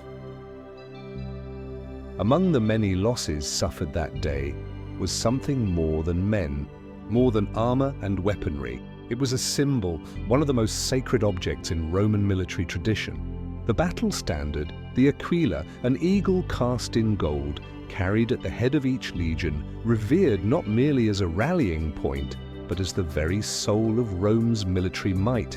And when the legions of Publius Quintilius Varus vanished into the boggy soil of the Germanic wilderness, so too did their eagles. Of these, the most elusive is the standard of the 17th Legion, the most senior of the 3 annihilated in the ambush. Its whereabouts have remained a mystery for over 2 millennia. While 2 of the eagles were reportedly recovered in the years following the defeat, one by Germanicus during his retaliatory campaigns, the standard of the 17th was never seen again. How could something so revered simply vanish? The Roman military placed immense spiritual value on the aquila. It was not just a marker of command, it was a divine embodiment of Roman glory. To lose it was considered a grave dishonor. Recovering a lost eagle, on the other hand, was a triumph in itself, worthy of statues and song. That the eagle of the 17th has remained lost adds a weight of sacred mystery to its absence. What happened in the forest that day is as much a story of betrayal as it is of war. Varus, governor of Germania, marched his legions through difficult terrain, believing he was moving to quell a minor uprising. He trusted Arminius, a Germanic chieftain raised and trained by the Romans themselves. But Arminius had turned. He led the legions into an ambush, exploiting their unfamiliarity with the land and the relentless autumn rains. What followed was not a battle, but a massacre stretched across several days of horror. Roman order unraveled, shield walls broke, cavalry bogged down. Baggage trains were abandoned, and somewhere in the confusion, amid the cries, the mud, the blood, the standards disappeared. But were they taken or hidden? Some accounts suggest that the Germanic tribes, after their victory, buried the standards as part of a ritual, believing them cursed or too dangerous to keep. Others hint that the eagles were kept as trophies, possibly passed from one chieftain to another, their gleaming wings symbolizing triumph over Rome. Could one still lie in a chieftain's long-lost burial mound? Hidden beneath centuries of forest growth, the forest itself guards its secrets well. Despite centuries of searching, archaeologists have only recently begun to piece together the likely location of the battle. Finds have included coins bearing Varus's image, shattered weapons, and even Roman skeletons, but never the Aquila. Could it have been taken far from the battlefield, smuggled out, bartered, or melted down? The notion is tempting, but also tragic. To imagine the eagle reforged into ornaments or weapons strips it of its symbolic weight. Yet, in a time of brutal practicality, would a Germanic chieftain have cared for Roman sentiment? Then there are the more speculative whispers. Some believe the eagle was hidden by a surviving Roman soldier buried out of desperation to protect it from capture, intending to return. Perhaps it lies beneath a lone hill, forgotten but not destroyed. Others theorize it was secreted away by the Roman Church in later centuries, recovered in silence, and hidden in a vault to preserve its sacredness. Such theories edge into the mythical, but they reflect a deeper truth. The mystery of the missing eagle endures not only because of what it was, but because of what it meant and what it still means. For Rome, the loss of the standards was more than military defeat. It was spiritual rupture. Augustus mourned it not just with state ceremonies, but with personal anguish. He was said to wander the halls of his palace crying, "Quintilla leon rede, Quintilius Varus, give me back my legions." He never got them back, and Rome would never again push so deeply into Germania. The frontier had spoken. The wild lands across the Rhine would remain beyond the empire's grasp, untamed and unknowable. But the eagle, it may still be out there somewhere beneath the forest floor, or hidden in an ancient hoard, or lost to time entirely. Its fate remains one of the most tantalizing riddles of Roman history. Was it burned in a ritual, buried for the gods, displayed in a chieftain's hall to inspire awe or fear? Or is it still waiting to be found, its golden wings folded beneath the earth, untouched, since that fateful autumn over 2,000 years ago? And if so, what forgotten story will it finally tell? Beneath the shifting sands of Egypt, where the desert wind sweeps across forgotten necropolises and the sun casts long shadows over half-buried stones, a peculiar discovery has stirred new wonder and new questions. In recent years, archaeologists excavating tombs from the Greco-Roman period near Alexandria and Toposaurus Magna have uncovered something both exquisite and eerie. Human remains buried with tongues made of pure gold. The objects are small, thin, leaf-like impressions of precious metal placed delicately within the mouths of the dead. Some lie beneath decaying jawbones. Others are found nestled between clenched teeth. At first glance, they resemble nothing more than decorative inlays or ritual offerings. But as more have been discovered, and as similar finds have emerged across different burial sites, the mystery deepens. Why would someone be buried with a golden tongue? And more hauntingly, what were they hoping to say? Gold in ancient Egypt was not just a symbol of wealth. It was the flesh of the gods, eternal, untarnishing, incorruptible. The pharaohs used it to signify divine power, and it adorned temples, sarcophagi, and ceremonial masks. But the tongue, that was something different. It was not a symbol of rule, but of voice. The golden tongues seem to appear during a transitional period in Egypt's long and complex history, when Greek, Roman, and native Egyptian cultures were blending, sometimes harmoniously, sometimes not. These were centuries marked by religious hybridization, where Osiris met Dionysus and Isis was worshipped in temples from Egypt to Gaul. It was a time of shifting beliefs, and with it, shifting gurari practices. The The prevailing theory suggests that the golden tongue was meant to help the deceased speak in the afterlife, perhaps specifically to the god Osiris, the ruler of the underworld. In ancient Egyptian belief, the journey after death was perilous and filled with trials. One had to prove their worth, recite sacred spells, and defend their soul during the weighing of the heart. A tongue of gold, it was thought, might ensure eloquence or favor. But if that were the case, why do we not find golden tongues in the great tombs of earlier dynasties? Why does this custom only appear much later and only sporadically? Could it be that these were not just ritual objects, but markers, signifiers of a special class, a secret sect, or a buried esoteric belief? Some scholars have posited that the practice may reflect an underground religious movement, one not officially sanctioned, a hidden order that believed the tongue, as the instrument of truth and invocation, needed to be preserved in the most eternal form possible. Others suggest the influence came from outside Egypt altogether, from Greek mystery cults or Romanerary symbolism. In Greco-Roman funerals, coins were placed in the mouth to pay Charon, the ferrymen of the dead. Perhaps the tongue of gold was a localized variation of that same belief. A way to pay not with money but with speech. A golden promise, an eternal word, a voice that could never be silenced. Yet the mystery remains.